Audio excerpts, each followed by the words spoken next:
하겠습니다. 예, 예. 예, 그러면은 2021년도 4월 원래 발표회를 진행하도록 하겠습니다. 뭐 제가 공식적으로 정한 식수는 아니지만 그래도 지금 작년부터 원래 발표할 때 한철영 회장님 또는 연구협력위원장님 인사 말씀을 꼭 들었던 것 같습니다. 오늘도 그래도 인사 말씀 듣고 진행하도록 하는데요. 오늘은 회장님 인사 말씀 짤막하게 하나 해주시길 부탁드리겠습니다.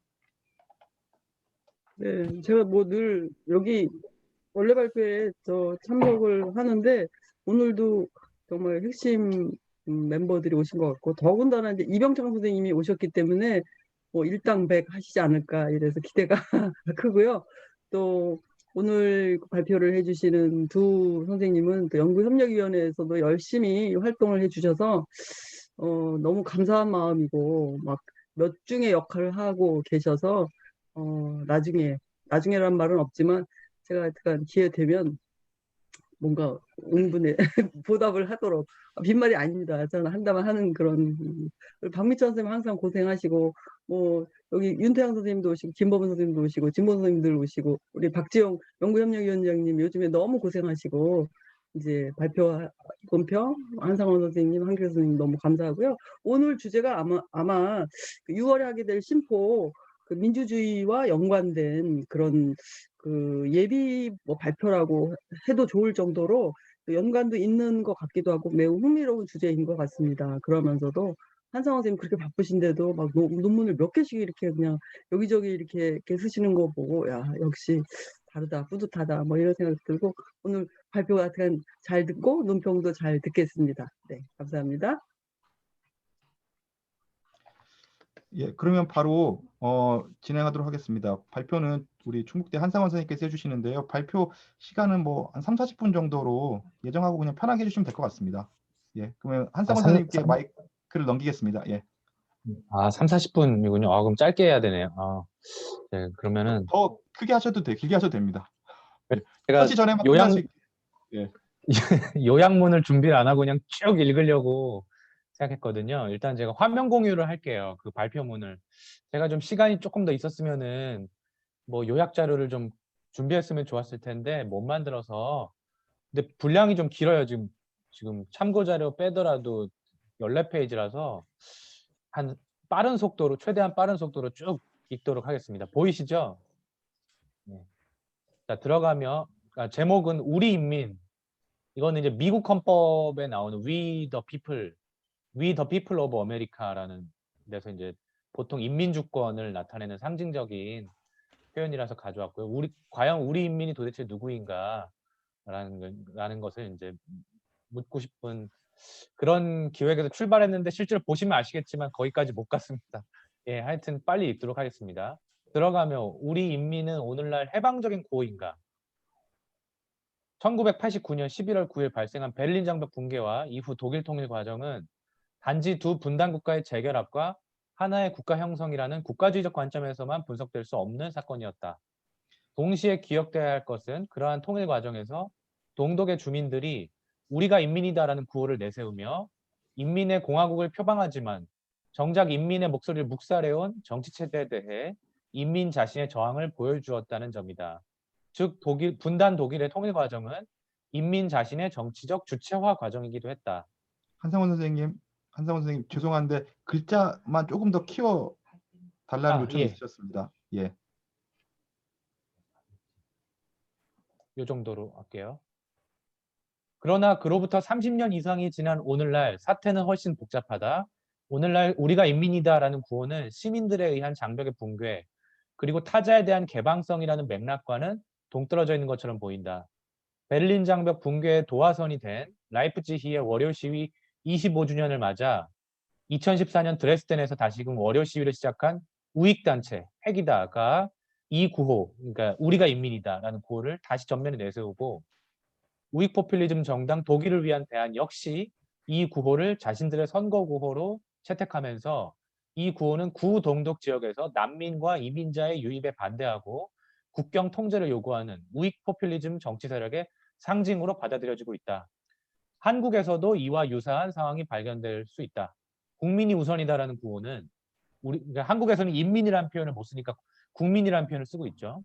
국민이 우선이다라는 구호는 대한민국의 주권은 국민에게 있고 모든 권력은 국민으로부터 나온다라는 헌법 1조 2항의 내용과 결부되어 2016년에는 이것이 이제 촛불 시위에서 결합이 되어서 부패한 정치 권력의 퇴진을 요구하는 대중시위 정서를 표현했지만 이 구호는 곧이어 2018년에는 예멘 난민 반대 시위 당시에 참가자들이 내세웠던 구호로, 또 작년이죠. 2020년에는 코로나19 확산 초기에 중국인 입국 금지를 요구하는 시위의 구호로, 즉 배타적인 국격 강화의 논리로 사용되기도 했습니다. 인민이라는 용어는 로마 공화정에서의 포플루스 전통 이래 하나의 정치 공동체 전체를 지칭하기도 하지만 동시에 그 공동체의 일부, 즉 지배적 엘리트와 대립하는 평민들 내지 하층민들을 지칭하는 개념입니다. 즉 인민은 동시에 전체이자 동시에 부분인 어떤 집합을 나타낸다. 현대 민주주의에서 인민은 다시금 민주주의의 주체로서의 다수 대중 전체를 가리키는 말로 사용되기도 하며 동시에 한 국가 내에서 시민권을 가진 사람들의 집합, 곧 국민국가를 구성하는 국민을 지칭하는 개념으로 사용되기도 한다. 바로 이러한 이 개념의 다층성과 모호성으로 인해 인민에게 정치를 되돌려주자 혹은 인민에게 권력을 power to the people 같은 구호는 서로 극단적으로 대립하는 모든 정치 세력들이 자신들에 대한 지지를 호소하며 사용될 수 있는 것이 되었다. 쉽게 말해서 좌파도 이 구호를 민중에게 국민을 power to the people이라는 걸 쓰고 우익 포퓰리즘 세력도 power to the people이라고 하면서 서로 완전히 다른 주장을 하고 있는 세력 상황이죠. 오늘날 신자유주의와 세계화의 물결 속에서 인민의 범주는 상실되었거나 기껏해야 포퓰리즘이라는 이름의 기형적 정치운동에 동원되며 보수적 민족주의와 타자 혐오에 젖어있는 수동적인 군중을 지칭하는 이름으로 간주되기도 한다. 이에 따라 인민주권 역시 낡은 이념으로 간주되고 종종 인권의 실현을 저해하는 방해물 정도로 생각되기도 한다. 그것은 낡은 국민국가적인 경계 내에 수립된 정치 질서로서 오늘날의 국제 질서에서 낡은 민족주의와 국수주의를 상징하는 것에 지나지 않는 것으로 표상된다. 그렇다면 오늘날 인민 혹은 인민주권이란 시대에 뒤처져 버린 공허하고 텅 빈 구호에 지나지 않는 것일까? 그러나 현대사회가 민주주의 이념에 의해 운영되고 다수의 사람들이 민주주의를 여타의 정치제도에 의해 바람직한 것으로 간주하는 이상 민주주의의 근간이 되는 인민 또는 데모스의 권력이라는 지향점을 포기할 수 없는 것 역시 사실이다. 이 글은 인민주권이 보여주는 역설들을 드러내는 가운데 그러한 역설들 속에서도 미완의 도래할 인민주권 개념이 현대 민주주의 사회에서 포기될 수 없는 것임을 동시에 보여주고자 한다. 이를 위해 가장 먼저 근대적인 인민주권 개념이 어떤 뿌리를 가지고 있는가를 고찰해 보기로 하자. 그래서 두 번째 챕터는 근대 정치와 인민의 탄생에 대한 역사적인 개념사적인 뿌리입니다. 개념사적인 뿌리인데 시간이 많지 않으니까 여기를 다 읽기가 어려울 것 같고요. 그래서 쉽게 말하면 그러니까 인민주권에서의 그 인민주권이라고 하는 개념이 로마 공화정에서 탄생했다는 거예요.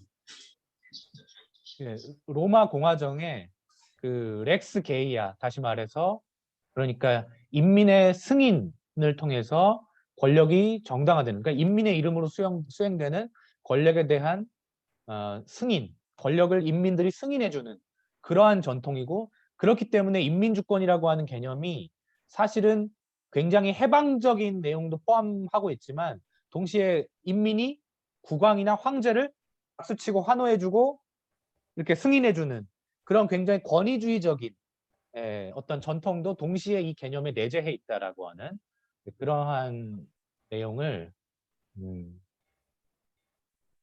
좀 쭉 역사적으로 서술한 겁니다. 근데 이 부분은 좀 건너뛰고요. 이 부분 건너뛰고 바로 3장으로 넘어가겠습니다. 인민주권 개념의 쟁점들 해서 이 인민주권 개념이 그렇게 양파적인 특징을 가지고 있기 때문에 논쟁들이 야기가 되는 거죠.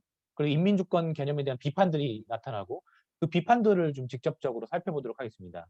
인민주권이란 무엇인가? 이 질문은 주권이란 무엇인가라는 물음으로 소급된다. 주권이론의 선구자인 장보댕은 이렇게 답한다. 주권은 절대적이고 영원한 국가의 권력이다. 그렇다면 그것은 국가의 힘과 권력, 즉 국가나 정부의 행위 역량에만 적용되는 개념일 뿐인가? 동시에 주권은 국가를 이루는 다수 인민의 자기 통치와 관련된 개념이기도 하며 이 두 의미는 어떤 주권 이론에도 항상 동시에 존재해왔다.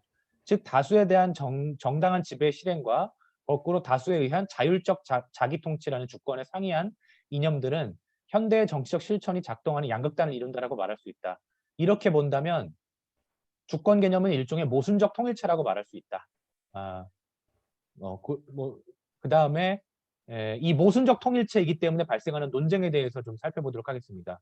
첫째로 군주주권과 인민주권의 관계가 서로 그렇게 칼처럼 딱 그 갈라지는 개념이냐, 실제로는 서로 연결돼 있다라고 하는 비판이죠.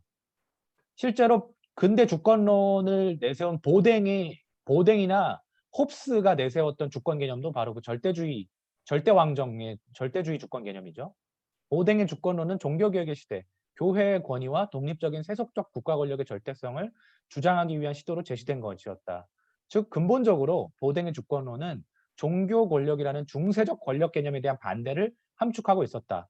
그러나 보댕이 주권을 기술하면서 제시한 내용들, 즉 절대적인, 분할 불가능하며 무기한적인 세속적인 주권이란 본래 전통적 신학에서 신에 귀속되던 속성들이었다.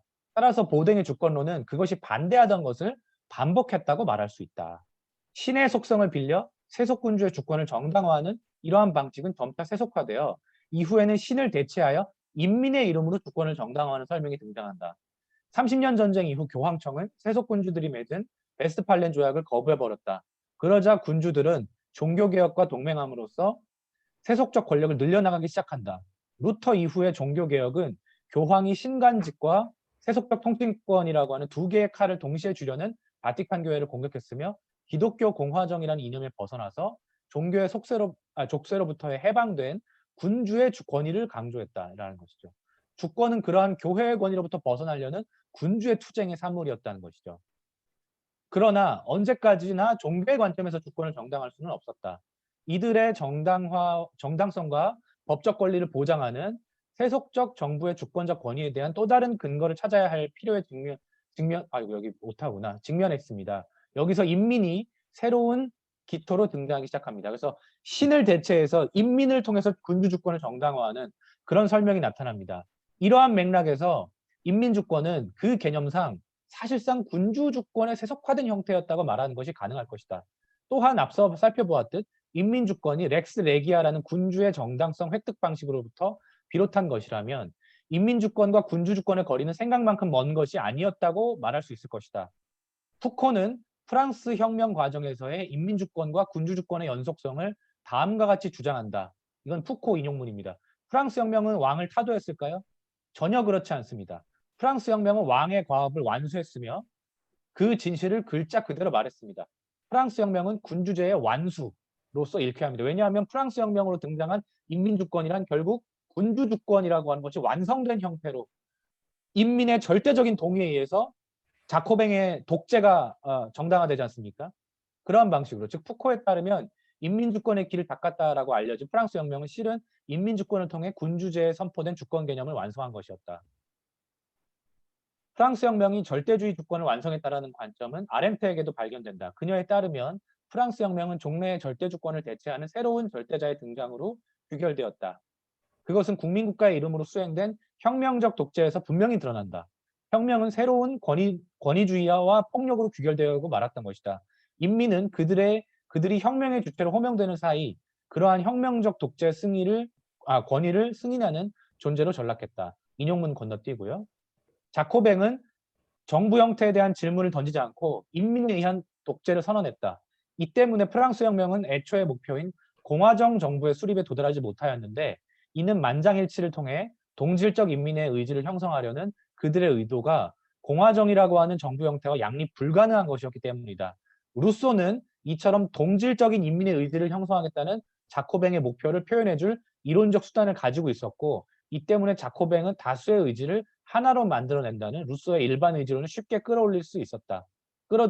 그래서 한나 아렌트는 이 루소의 일반 의지론과 그것을 이용해서 인민에 의한 독재를 수립한 자코뱅이 근대적인 민주주의 혁명의 과정을 굉장히 권위적인 방향으로 전환시켰다라고 굉장히 날카로운 비판을 하고 있습니다. 네, 그 정도 네, 그래서 그 정도 비판이고요. 그래서 뭐 이런 푸코, 뭐 아렌트의 비판을 인용했고요.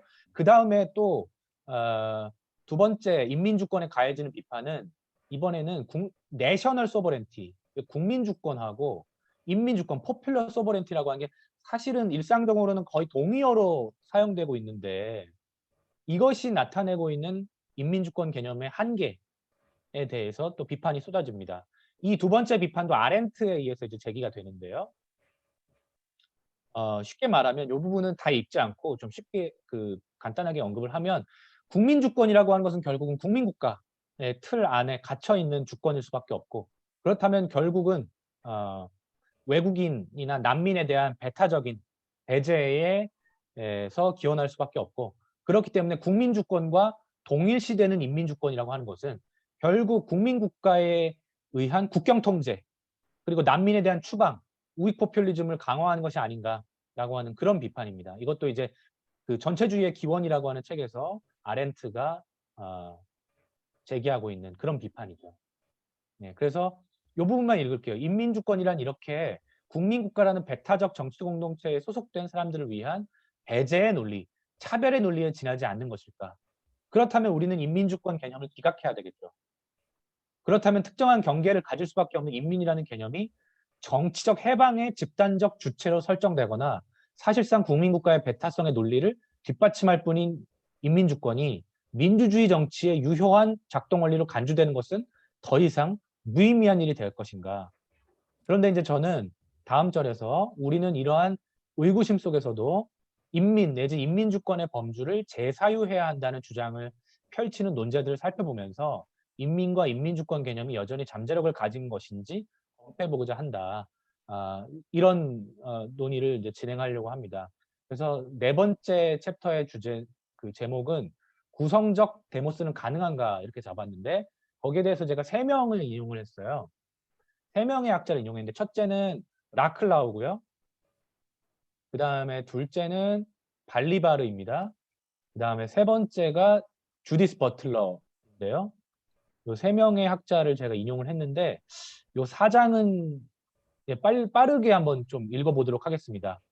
4장을 빠르게 읽고 결론은 적당한 수준에서 이제 요약하고 그리고 발표를 마무리하면 될 것 같습니다. 첫째 이제 라클라우인데요. 포퓰리즘과 정치적 범주로서 인민인데 라클라우는 인민을 주체로 호명하는 것이 정치의 핵심 과제라고 주장합니다. 그래서 라클라우는 인민을 주체로 호명하는 정치를 포퓰리즘이라고 불러요. 그래서 라클라우한테는 포퓰리즘이라는 말이 부정적인 용어가 아니에요. 굉장히 긍정적인 용어이고 오히려 민주주의하고 포퓰리즘은 구분되지 않습니다. 라클라우한테는.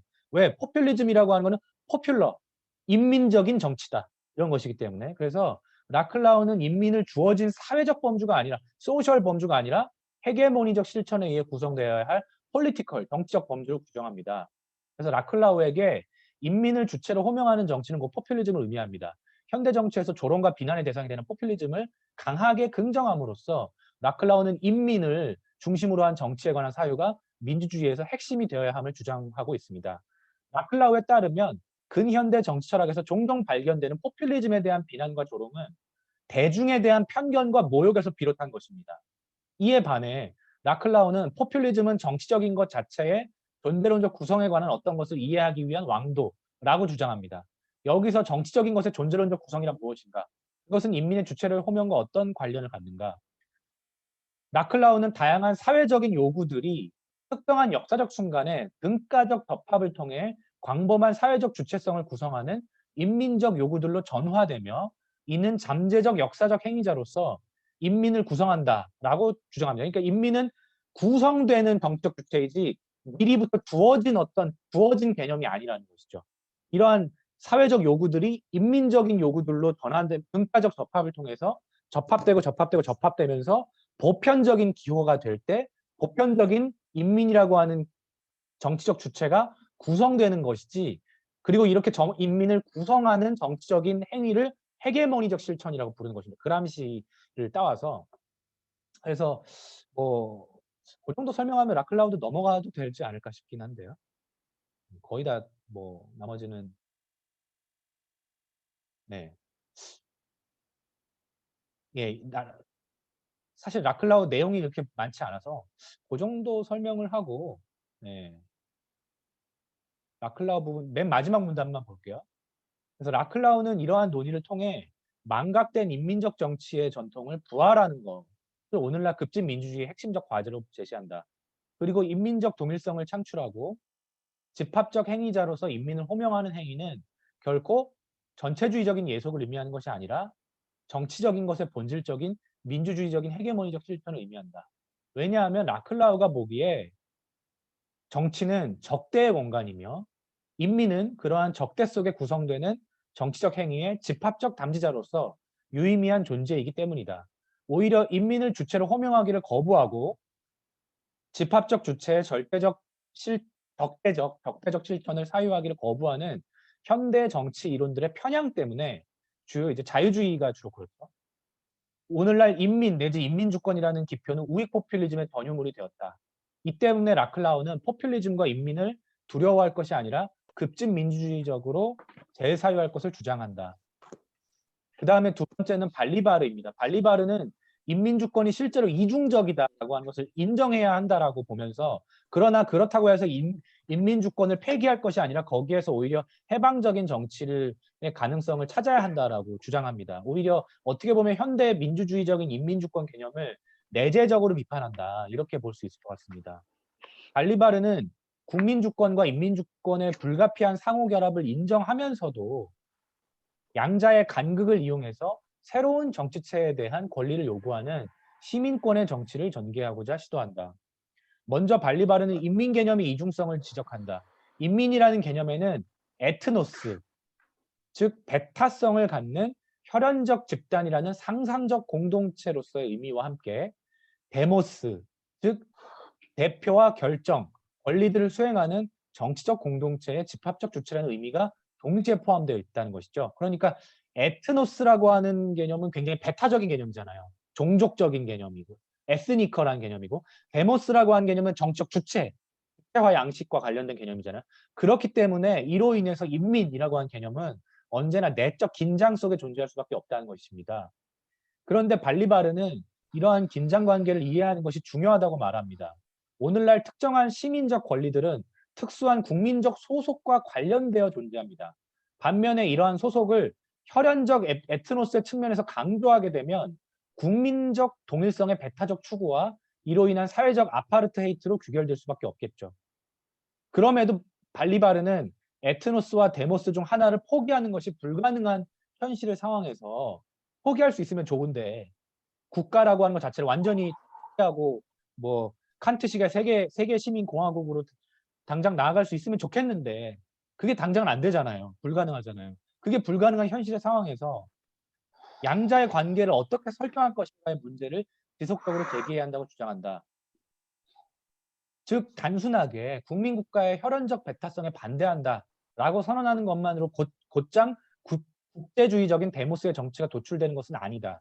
이러한 사고는 현실에 기반을 두지 않은 추상적 가정에 불과하다. 오히려 중요한 것은 이러한 현실의 아포리아를 인정하면서 새로운 시민권의 정치를 발명, 재창조해 나가는 것이다. 인용문은 넘어가도록 하겠습니다. 이러한 아포리아는 우리가 직면한 핵심이다. 민주주의는 언제나 해방의 기획들, 그리고 새로운 시민권의 확장을 위한 역사적 투쟁 속에 전개되어 왔으나 그러한 기획들은 이후에 자기 자신과 대립하는 폐쇄적이고 배타적인 표상들 속에 고립되어 버리곤 했다. 이러한 아포리아 속에서 어떻게 민주주의가 가진 해방적 계기들을 확장해 나갈 것인가? 이러한 관점은 민주주의를 주어진 정치 태제로 고찰하는 것이 아니라 부당히 시민권을 확장해 나가는 고유한 운동의 과정에서 바라보는 발리바르의 시각을 함축한다. 이것은 민주주의의 봉기적 요소를 말한다. 발리바르에 따르면 아렌트가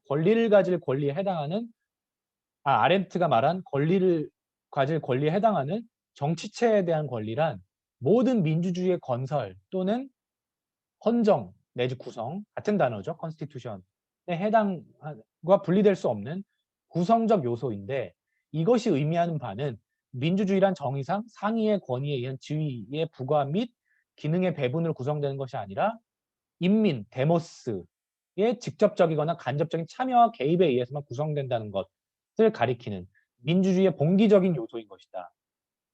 네.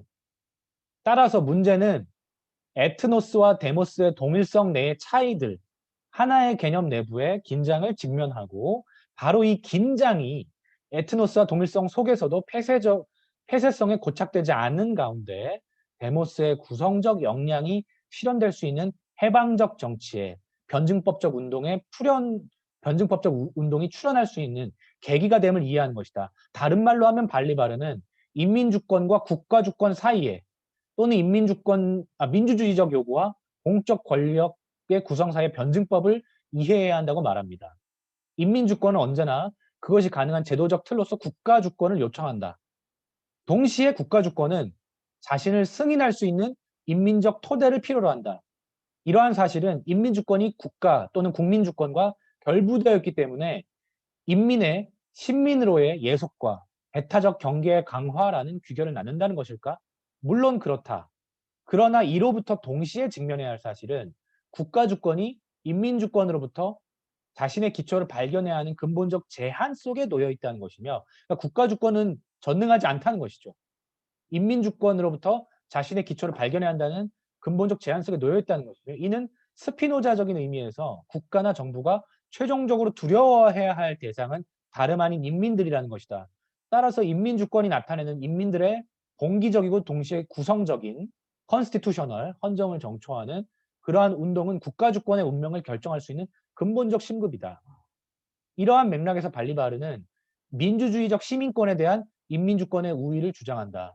왜냐하면 인민주권이 낡은 것으로 상정되어 그 준거점으로서의 기능을 상실함에 따라 민주주의적 시민권 역시 해소되고 있기 때문이다. 민주주의는 집합적 역량 내지 공동체적 역량 이외에 다른 역량을 갖지 못한 이들, 곧 인민 또는 데모스에게 실제로 부여된 권리들의 실제성을 항상 자신의 척도로 삼는다는 점을 고려할 때 인민주권이라는 개념은 민주주의적 시민권에 대한 정의의 유령처럼 들러붙어 있을 수밖에 없다. 이를 발리바르는 인민주권으로서의 주권의 유령적 실존이라고 부르는데, 이는 국민국가를 넘어서 시민권을 확장하려는 모든 시도들은 그것이 인민주권을 넘어서는 세계 시민주의를 이념상으로는 지향한다 하더라도 인민주권이라는 물음을 피해갈 수 없기 때문이다. 결국 시민권이란 정치적 공동체라는 소속과 그러한 소속을 갖는 사람들 사이에 집단적 동질성을 요청하며, 인민 내지 인민주권은 시민권의 정치를 근본적으로 조건짓는 심급이다. 타자와 구분되는 우리에 대한 정의 없이 권리의 무한정한 확대를 향해 나아갈 수 있는 정치. 칸트 이래로 어떤 자유주의적인 정치를 칸트 내지는 이제 좌파 칸티언이라고 할 수 있는 롤즈의 어떤 경향이라고 할 수 있겠죠. 네. 그러한 정치란 어떻게 보면 실제하지 않는다는 것이죠. 민주주의는 항상 어떤 제한과 한계를 요청한다는 것입니다. 그러나 그렇다고 해서 그 배타성을 용인하자는 것이 아니라 그 배타성을 계속해서 민주화해야 한다라고 하는 그러한 것이 발리바르의 요구라고 할 수 있겠습니다. 발리바르도 네, 그래서 맨 마지막 문장에 그러면 따라서 인민주권은 국가주권의 한계 개념이자 국가주권이 어디까지 가능한지를 계속 통제할 수 있는 한계 개념이자 동시에 국가에 맞서 국가를 활용하여 새로운 시민권의 정치가 나올 수 있는 가능성이다. 이렇게 이야기할 수 있겠습니다. 그 다음에 마지막으로 이제 버틀러는 인민적인 신체 수행성이라고 하는 개념을 인민주권으로부터 찾으려고 하는데요. 버틀러는 최근 연구들에서 한 개인에서 나타나는 신체적 수행성을 넘어 집합적 주체로서의 인민이 구현하는 신체의 수행성에 주목하고 있다. 인민이 모일 때 출현하는 특수한 형태의 권력의 수행이 존재하는데, 이를 버틀러는 이렇게 표현한다. 인민의 집회는 인민이 말하는 바를 넘어서서 의미화한다. 그리고 그 의미화의 양상은 여러 신체가 모여 이루는 어떤 단결된 실천이며 어떤 복수 형태의 수행성인 것이다. 집회와 같은 인민의 단결된 행동은 기존의 지배적 개념의 의문을 제기하는 신체적 형태로 출현한다. 그리고 다양한 신체들의 집결은 복수적이고 수행적인 출현할 권리를 실천하는 것이다. 어째서 집회는 신체의 수행성이 되는가? 다수대중이 모여 이루어진 집회는 실제로 신체들의 마주침이고 부딪힘이며 다양한 신체들이 이뤄내는 조화의 표현이다. 참여자들이 함께 이뤄내는 구호소리, 함성소리와 같은 소리의 영역에서, 다채로운 의상과 피켓이 이뤄내는 시각의 영역에서, 그리고 스크럼을 짜고 주먹을 흔드는 신체적인 행동들이 이뤄내는 공통의 움직임 속에서, 물론 이제 코로나19 때문에 요즘은 불가능하죠. 하지만 다시 뭐 언젠가 나타나겠죠. 그러한 공통의 움직임들 속에서 집회는 신체들로 이루어진 정치적 예술 작품이기도 하다. 그 안에서 개인은 집단과의 연대를 확인하며 자신의 주장에 대해 강한 확신과 자신감을 갖게 된다. 이와 같은 수행들이 곧 인민을 형성한다. 인용문 볼까요? 이처럼 거리로 몰려나와 우리를 내세우는 이들은 누구인가? 때로는 말과 행동과 몸짓으로 자신을 주장하고, 더 흔하게는 공적 공간에 함께 모여 자신을 주장함으로써 보이고 들리고 만져지고 드러나고 끈덕지게 상호 의존적인 집단을 형성한 이 일군의 우리는 누구인가? 우리 인민, we the people를 인민주권으로 강화시켜주는 이 발화행위는 그런 집회에서부터 태어난 것이라고 흔히 생각하겠지만, 사실 그런 집회 자체가 이미 발화이며 인민주권을 실행하고 있다고 말하는 편이 조금 더 적절할 것이다. 각 개인에게 자기 삶의 모든 책임을 떠넘기는 신자유주의 사회에서 공공집회는 개인의 불안감과 좌절감을 넘어서는 신체들의 연대를 실천한다. 그리고 여기에서 버틀러는 인민주권의 형태를 발견한다. 내가 제안하고 싶은 바는 이런 집회 형태들이 잠정적이며 초기 단계인 인민주권 형태로 이해될 수 있다는 것이다. 이렇듯 버틀러는 주권 개념 그 자체에 대해서 완강하게 반대하는 그런 정치 철학의 논의와 결을 달리한다고 볼 수 있다. 인용문을 보겠습니다. 나는 몇몇 이들이 주권을 일종의 나쁜 용어로 간주하게 되었음을 알고 있다. 이때의 주권은 정치를 단수의 주체와 연관짓고 집행권력의 형식을 영토적 주장과 관계짓는다. 때로 주권은 지배와 또 때로는 종속과 같은 뜻으로 사용된다. 그럼에도 주권은 우리가 온전히 잃고 싶지는 않은 다른 함의들 역시 갖는 것 같다. 그렇다면 주권은 어떤 함의를 갖고 있을까요? 주권을 순전히 부정적으로 간주하는 경향은 주권 개념이 인민 동원의 결정적이라는 사실을 망각하는 것이다. 버틀러에 따르면 주권은 정치적 자기결정 행위를 기술하는 한 가지 방식이다. 즉 주권은 인민을 억압하기만 하는 신급이 아니라 인민이 자기 스스로 정치적 주체가 되어 집단적인 의사를 표현하고 공적 문제에 대해 결정을 내릴 수 있게 있는 계기를 제공하기도 한다. 이런 의미에서 인민주권은 정치체제를 선출할 수도, 그것을 와해시킬 수도 있다. 즉 인민의 직접 행동을 통한 출현 속에서 우리는 국가주권과 구분되는 인민주권의 형태, 국가주권과 스스로를 구분하는 게 임무인 주권 형태의 작동을 보게 된다. 이렇듯 버틀러는 인민의 직접적인 정치적 정치 행동을 중시하고 여기에서 국가주권과 구분되는 인민주권이 출현한다는 사실을 강조하면서도 인민의 범주에 대한 전통적인 표상에 대해서는 반대한다. 즉 인민이란 그들이 이구동성으로 한 목소리를 내는 경우에조차 결코 통일체로 존재할 수는 없다. 그러니까 어떤 홉스와 칼 슈미트 전통에서 이야기하는 인민주권 전통에 대해서는 반대하는 것 같습니다. 인민은 항상 또 어떻게 보면 루소의 일반의지 개념도 뭐 크게 보면 그런 어떤 인민의 통일체를 전제하고 있는데요. 버틀러는 이제 거기에 대해서는 반대하는 것 같고요. 인민은 항상 내적으로 분열되어 있고 인민이 출현할 때조차 다양성으로서만 존재한다. 인민은 모든 쟁점에서 하나로 통일될 필요가 없으며 그럴 수도 없다. 그리고 인민의 이름으로 단결 행동이 일어나기 위해 꼭 인민이 단일한 공간에 함께 모여있을 필요도 없다. 오히려 이처럼 출현하면서도 동시에 부재해 있는 특징이 인민의 특수성을 형성하며 바로 이런 의미에서 인민은 포획 불가능하고 이로 인해 국가에 포획되지 않는다. 인민주권이란 이처럼 포획 불가능한 인민이 그들의 이름으로 통치하는 국가주권과 분리되는 시점에서 출현하는 것이다. 예. 그래서 뭐 대의제로 표현되지만 때로는 대의제를 무력화시키기도 한다. 이런 이야기도 나오고요. 네. 그래서 인민주권은 정권을 만들어내기도 하지만 그것을 퇴진시킬 수도 있고 또 선출된 의회 권력의 정당성을 보증하지만 동시에 그것을 비합법화시킬 수 있는, 완전히 제도화될 수 없는 그런 형태의 권력이다. 이런 이야기를 합니다. 마지막으로 결론 부분이 얼마 안 되니까 결론 부분을 읽고 발표를 마무리하도록 하겠습니다. 결론을 대신해서 미완의 인민주권이라는 제목을 붙여봤는데요.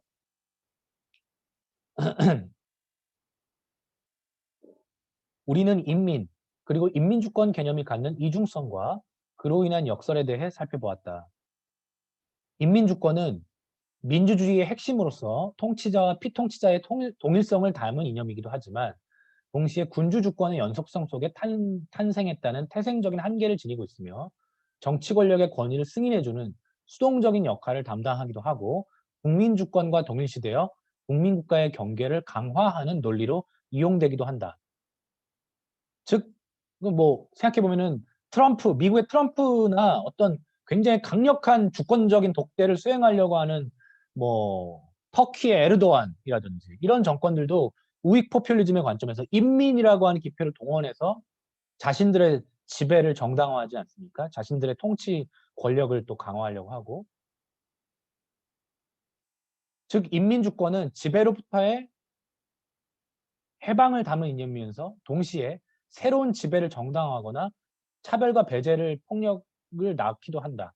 제가 보기에 인민주권이 태생적으로 갖는 이러한 역사를 피할 방법은 없는 것 같이 보입니다. 100% 억압적인 이념도 존재하지 않고 100% 억압적인 이데올로기만 존재하는 것도 아닌 것 같고 100% 해방적인 이데올로기만 존재하는 것도 아닌 것 같아요. 역사적으로 우리는 인민의 이름이 해방적 정치를 추동했던 경험과 함께 인민의 이름으로 자행된 수많은 폭력과 공포통치, 독재를 보아왔습니다. 따라서 인민이라는 이 신비로운 개념은 급진적인 해방적 사유와 비극적인 폭력의 가능성을 모두 내포하고 있는 것처럼 보입니다. 동시에 우리는 인민주권을 강하게 긍정하는 논의들을 살펴보았다. 라클라우는 그가 포퓰리즘이라고 부르는 인민적 호명을 통한 적대의 창출을 급진민주주의를 위한 조건으로 사유하며, 발리바르는 인민주권의 이중성으로부터 새로운 시민권의 정치의 가능성을 낳을 변증법적 긴장을 읽어내고자 했다. 마지막으로 버틀러는 공공집회에서 출현하는 인민의 집합적인 신체적 수행성이 인민주권의 원동력이 됨을 주장했다. 이러한 논의들은 물론 인민주권의 태생적 이중성과 그로 인한 역설적 귀결들을 사라지게 만드는 것은 아니다. 그럼에도 이러한 논의 속에서 우리는 인민주권이 그 이중성에도 불과하고 또는 그러한 이중성으로 인해 갖는 의미를 성찰하게 된다. 왜냐하면 인민이라는 기표는 분명 정치 공동체의 기원을 이루는 집합적 주체의 해방적 몸짓과 정치적 실천에 관한 상상력을 자극하며 따라서 급진적인 정치적 이론과 실천으로부터 근본적으로 제거할 수 없는 어떤 범주를 나타내기 때문이다. 다음과 같은 캐노번의 언급은 이러한 인민 개념이 갖는 회피할 수 없는 성격을 나타내준다. 그러나 민주주의는 또한 근대성의 특징이기도 한 정치를 통한 구원을 약속하는 구원적 전망들의 보고이기도 하다. 그 약속된 구원자가 바로 인민이다. 하나의 신비로운 결속체로서 인민은 비록 우리, 보통 사람으로 이루어져 있지만 극적이고 구원적인 정치적 출현을 가능하게 만드는 권위 있는 존재로 변신할 수 있는 능력을 지니고 있다. 우리가 인민의 주권을 일상의 정치적 실천 속으로 옮겨놓을 수 있다고 생각함에도 불구하고 우리는 초월적인 주권 인민이 어떻게든 정치적 쇄신을 가져다 줄 것이라고 하는 기대를 떨쳐버릴 수가 없다. 실제로 우리는 그러한 기대에서 벗어날 수 없어 보인다.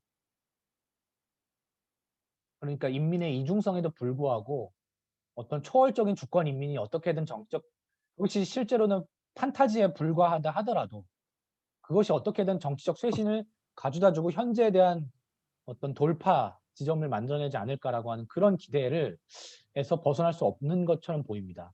그러나 그러한 기대 속에서도 우리는 인민 개념이 갖는 이중성과 역설에 대해서도 예리하게 직시해야 합니다. 구원의 희망 속에 이 유사 신비로운 개념이 갖는 가능성을 과장해서는 곤란하다. 그러나 동시에 이 개념이 갖는 확장성과 가능성에도 불구하고 그것의 역설적 성격으로 인해 이를 폐기해서도 곤란할 것이다. 인민주권은 늘 출현하는 것은 아니다. 인민이라는 범주가 시장에서 경쟁하며 각자의 이해관계 속에 골몰해 있는 경쟁하는 개인들로 해체되는 현대 사회에서 인민은 숨죽이고 있고 잠을 자고 있다. 그러나 인민이 출현하는 어떤 순간 잠자던 집합적 행위자가 거리와 광장에 출현하는 어떤 순간은 미완의 인민주권이 그 가능성을 보여주는 순간이며 일상이 정지하고 아래로부터의 예외가 출몰하는 순간이다. 주권이 소멸한 것처럼 보이는 시대, 오히려 비밀리에 경제적 자기보존의 원리가 자신의 주권을 만인에게 강요하는 것처럼 보이는 오늘날의 정치는 그러한 출몰을 기다리고 있는 것인지도 모른다. 네, 여기까지가 제 발표입니다. 들어주셔서 감사합니다. 잠깐만 조용히 좀 해줘 이제. 예, 수고해주신 우리 한상원 선생님께서께 박수 한번 다시 부탁드리겠습니다. 예, 바로 이어서요, 그 우리 중부대 한기석 선생님 토론 청해 듣도록 하겠습니다. 한기석 선생님께 마이크 넘기겠습니다. 예, 화면 공유를 해야겠죠? 잠깐만요.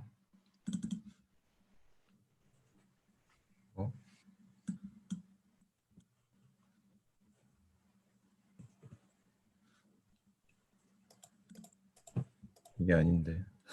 잠시만요.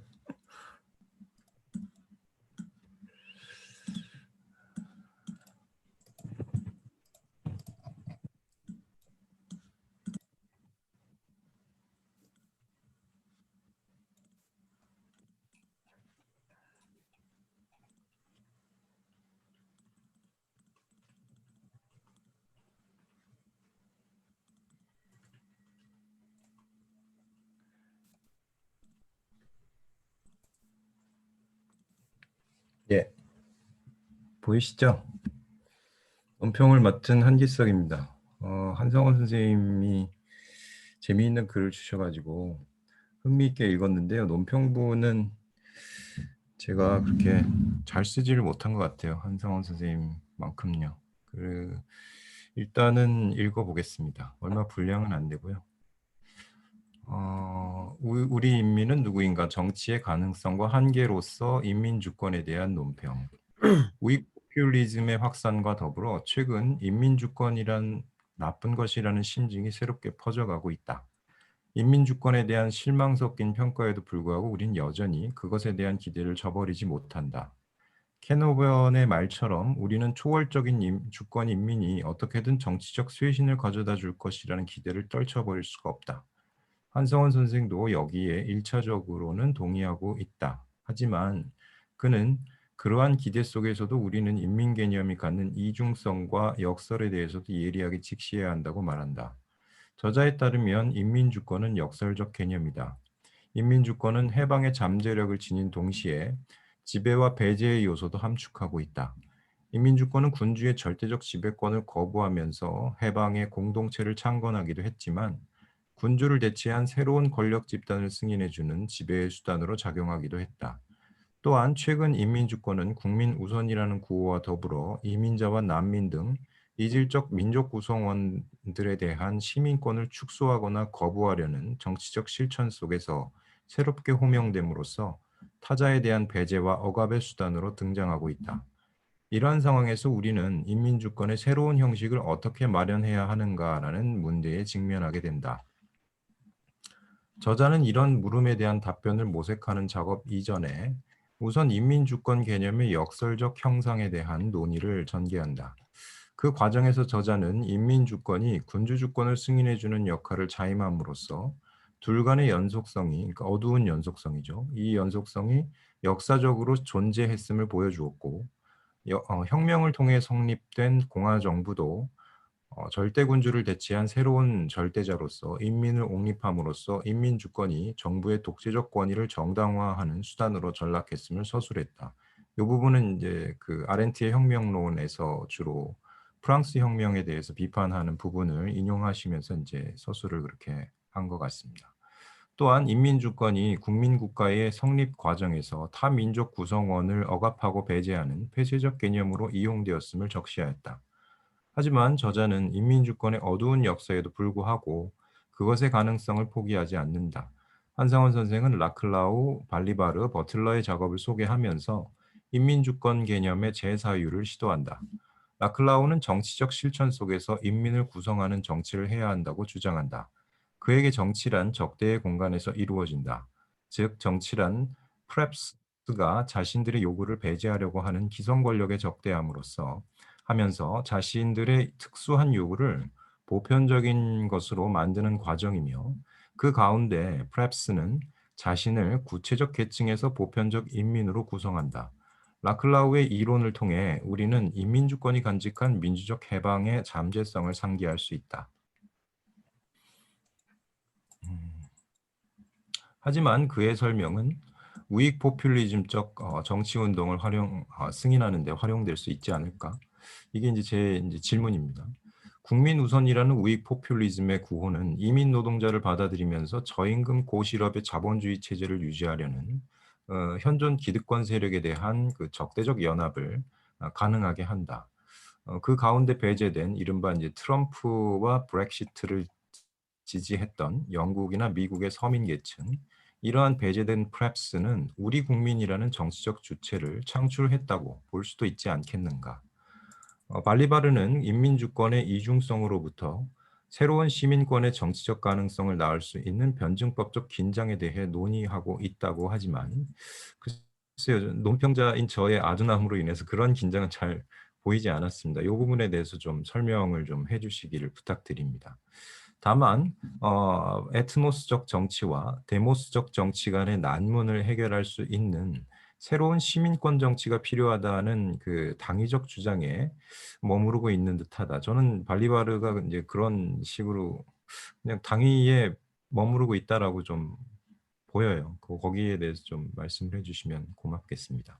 이런 당위적 주장은 브렉시트를 지지하고 이민 노동자들을 두려워하는 유럽의 서민들에게는 잘난 지식인의 위선적 견해 혹은 많은 것을 말하면서도 아무것도 말하지 않는 것으로 해석되지 않을까.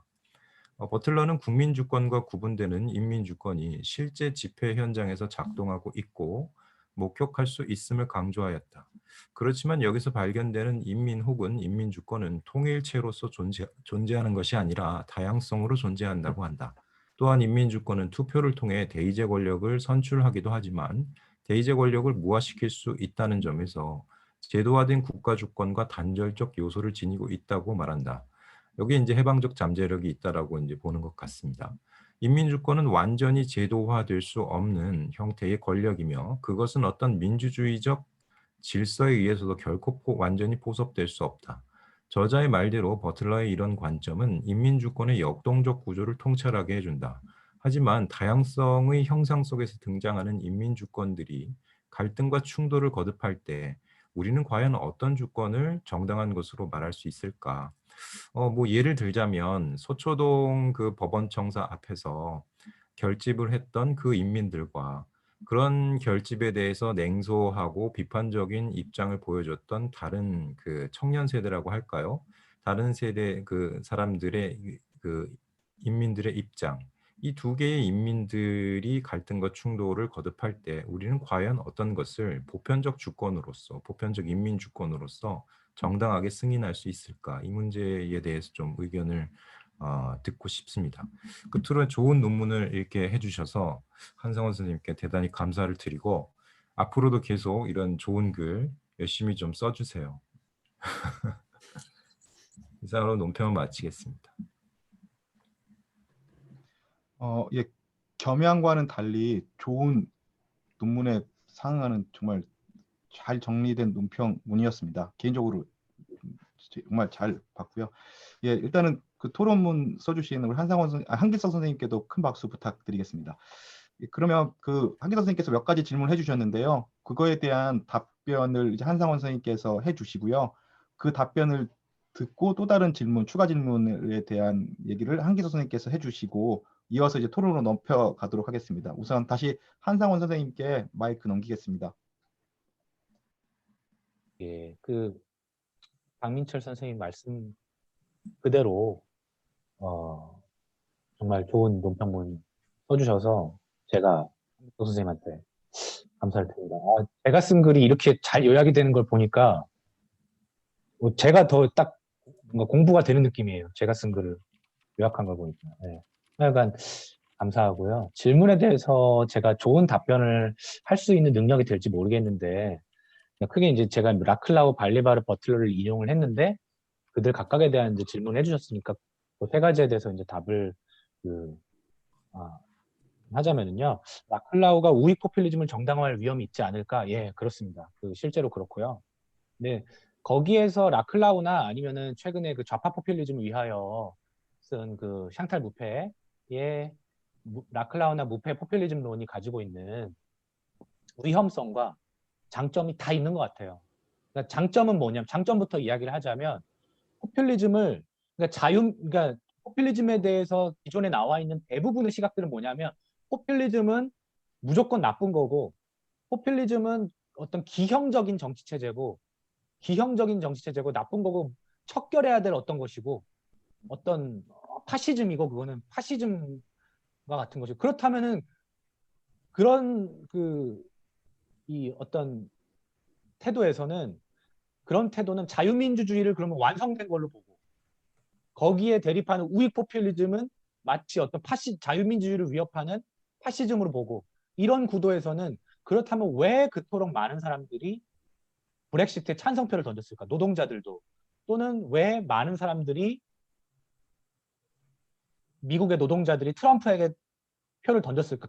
그 선택 자체가 올바른 선택은 아니라 할지라도 왜 그러한 점점점 포퓰리즘의 경향이 강화되고 있는 이유가 무엇인가에 대해서 어, 제대로 된 답변을 내지 못하는 그런 문제를 보이고 있다는 생각이 드는데요. 그런데 라클라우나 이제 샹탈 무페 같은 경우에는 오히려 포퓰리즘이라고 하는 정치 자체를 자연스러운 것으로 이해하자라고 주장함으로써, 포퓰리즘 그 자체를 적대화시키는 게 아니라 포퓰리즘 정치의 어떤 필연성을 이해하고, 다만 그 방향을 잘못된 권위주의적인 방향, 어떤 배타적인 국경 통제와 어떤 그런 난민 추방이나 이런 방향으로 가지 않고, 그것을 더 어떤 급진적인 방향으로 어, 그런 인민 대중의 에너지를 급진적인 방향으로 끌고 가야 한다라고 주장하는데, 그런 주장이 상당히 유연하다라고 하는 장점이 있는 것 같습니다.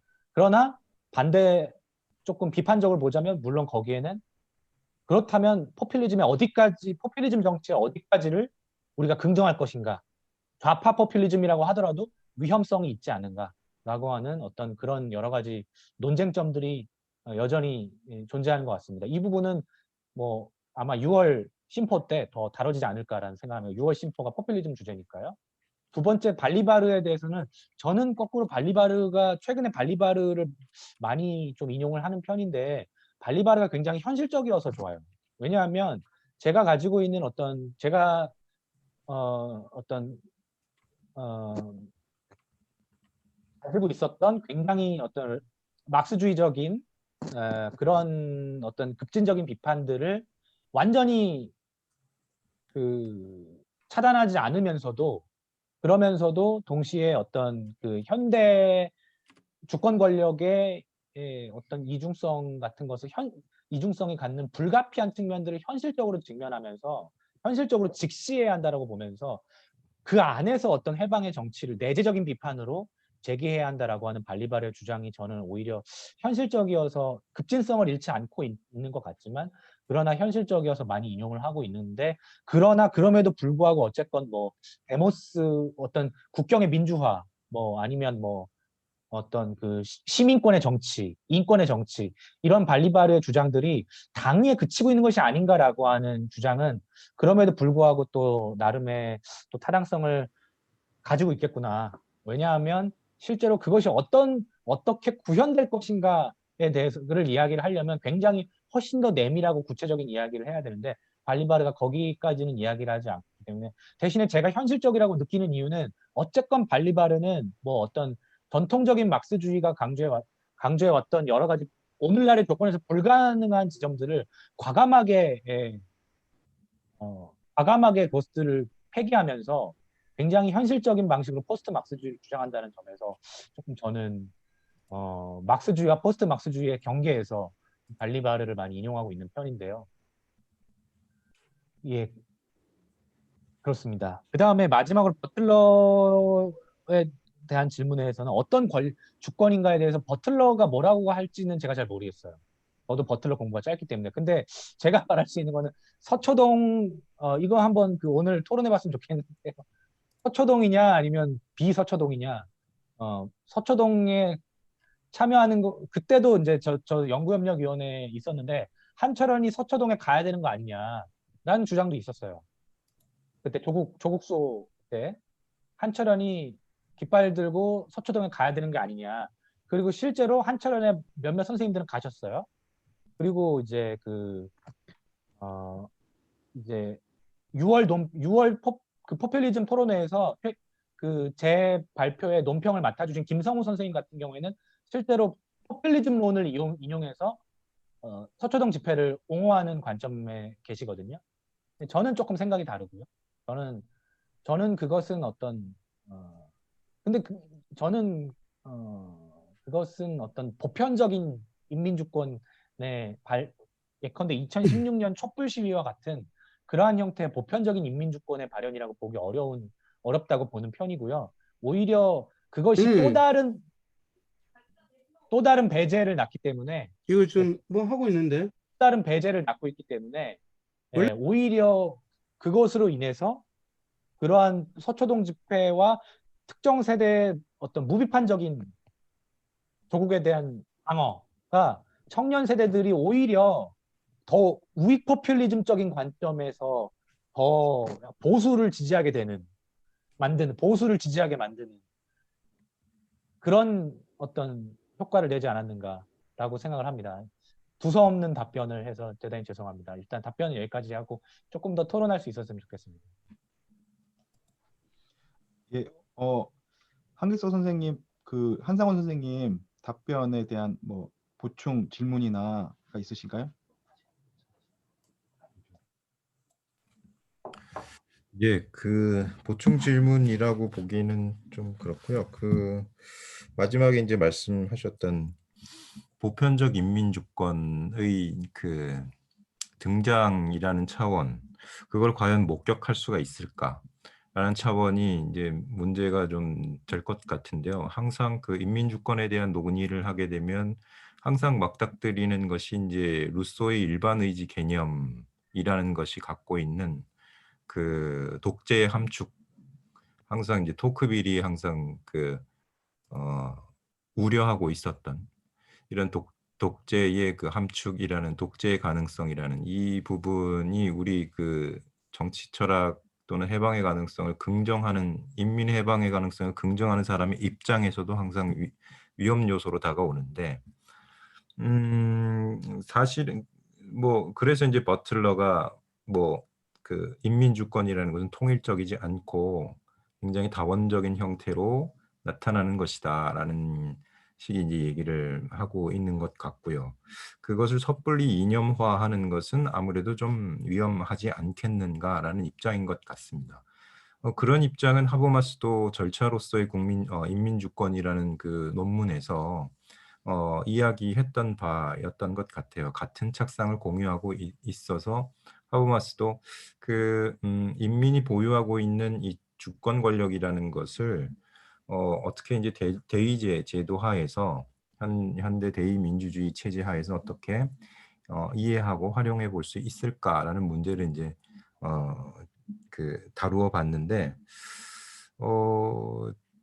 제가 보기에는 하버마스는 그 인민이 보유하고 있는 그 해방적인 잠재력을 버틀러만큼이나 어떤 그러니까 제도화 외부에서 항상 제도화를 무시하고 무력화시킬 수 있는 예외적 힘으로서의 가능성을 그다지 이렇게 부각시키는 입장은 아닌 것 같습니다.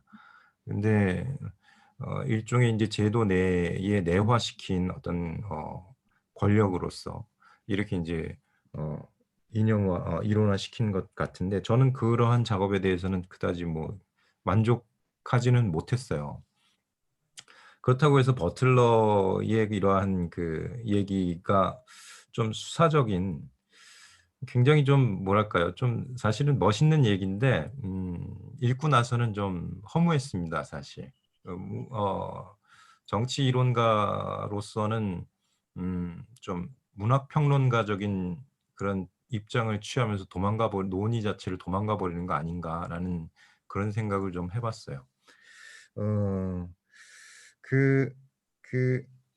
사실은 뭐 인민주권이라는, 그럼에도 불구하고 버틀러의 얘기가 저한테는 좀 와닿는데, 보편적 인민주권이라는 것이 개념적으로는 우리가 구상해 볼 수는 있을 것 같아요. 근데 그거는 사후적인 어디까지는 사후적인 작업이라고 생각을 합니다.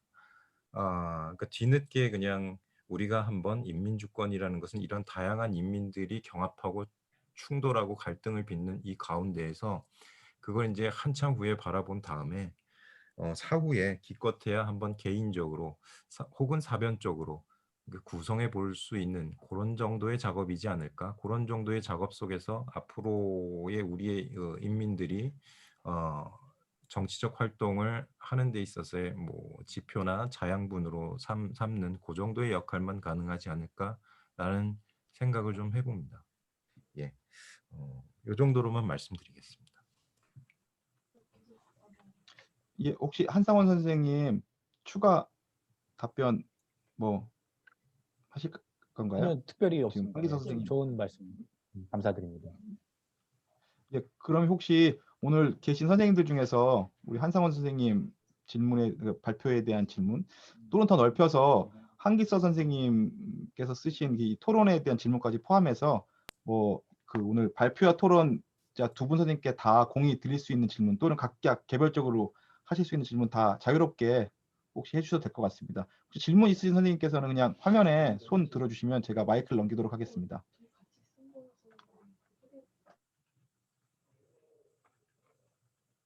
예, 박지용 선생님.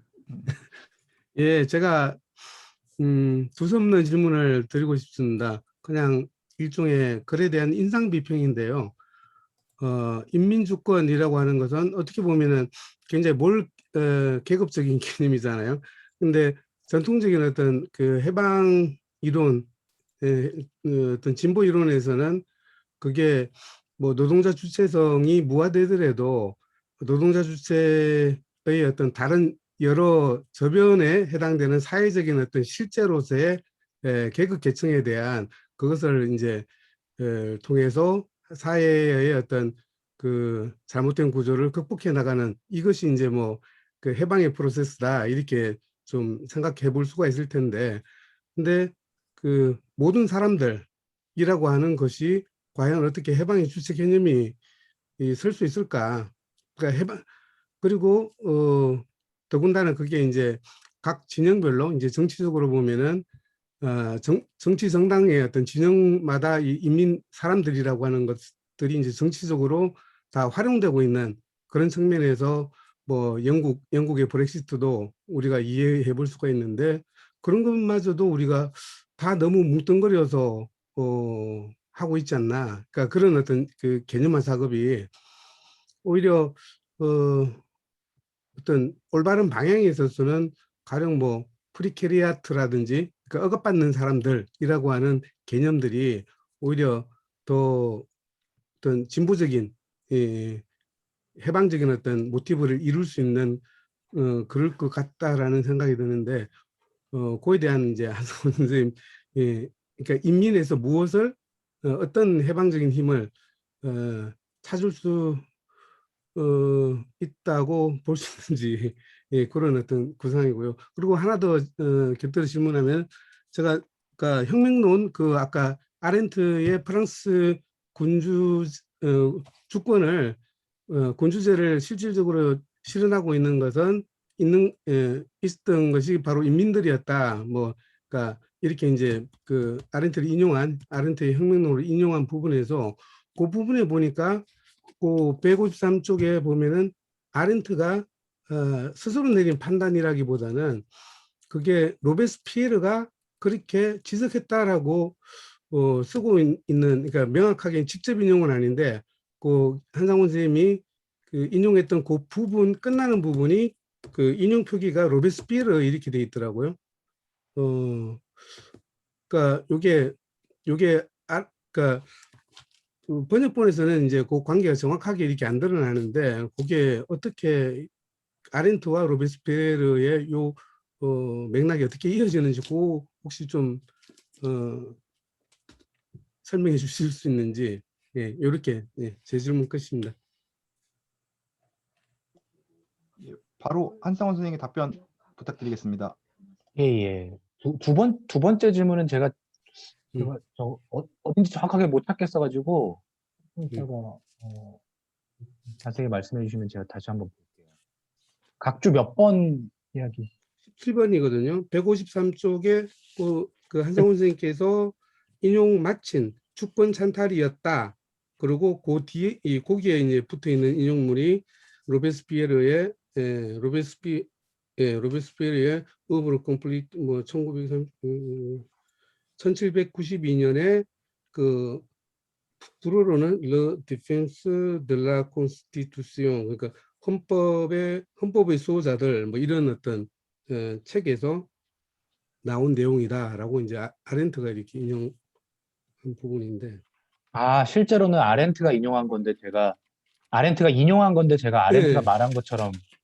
그러니까 이게 저도 모르겠어요. 그러니까 아렌트가 왜 이 부분을 인용을 하면서 이 프랑스 혁명에 대한 어떤 그 어떻게 보면 상식적으로 생각하면은 그 상켈로트들이 이제 그 루이 16세의 목을 치는 순간 어떤 왕의 주권이 인민의 주권으로 넘어왔다라고 이렇게 하는 것이 역사 이해의 가장 기본적인 상례인 것인데 왜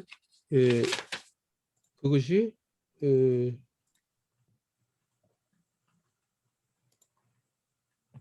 각주 17번, 예, 제가 한번.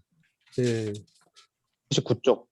네, 그거는 제가 확인해 보겠습니다. 네, 인민 개념에 대해서는 저는 그렇게 네. 생각하는데요.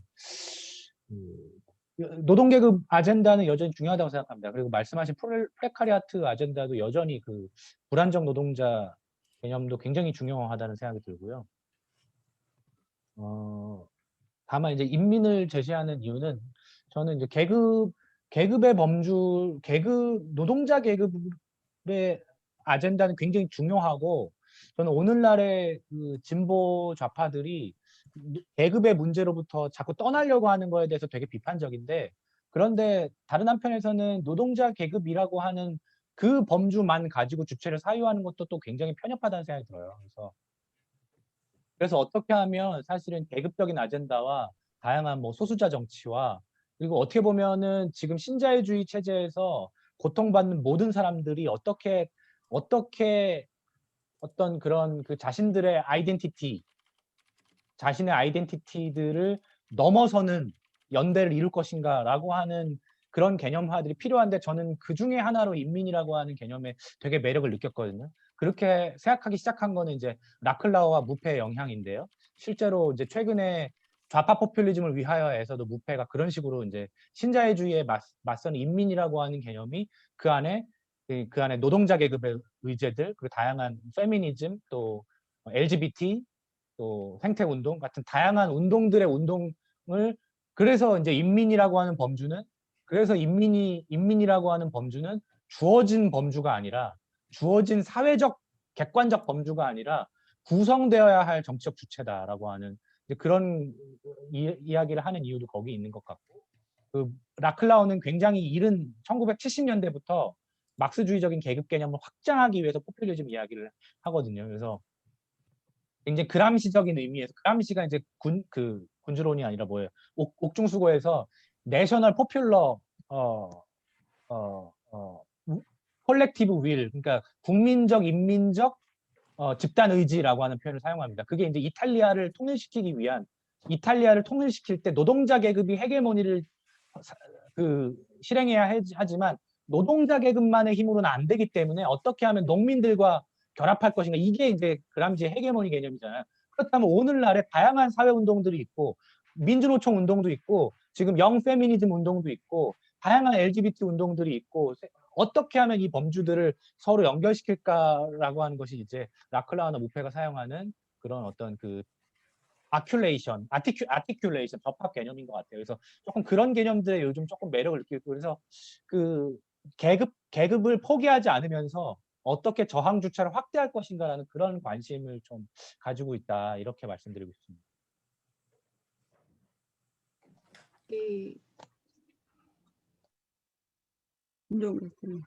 예, 손 든 순서대로 하겠습니다. 김종미 선생님 먼저.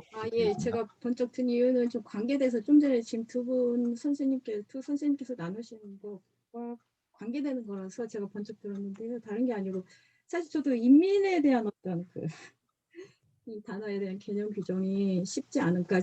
물론 지금 나눴던 말씀은 어떤 계급성이 중요하다. 그런데 그게 다는 아니다. 이런 내용이 지금 주고받으신 그런 내용과 더불어서 개념적으로 이 인민이라는 어떤 이 개념이 사실 저는 오늘날의 그 행태들, 사태들 보거나 어떤 분이 지금 어디 노동자 아닌 뭐 라이언인데 요즘 어떤 개체주의 인디비주얼을 뭐 아니면 기체주의 뭐 객체 뭐 이런 식으로 그러니까 유물론을 펼치는 게 붐인 것 같던데 제가 이제 이렇게 살피다 보니까 하나의 인간이라는 이 종이 갖는 그 특성 이런 것들을 오늘 발표하신 그 내용에 보면 버틀러가 잘 살펴준 것 같아요.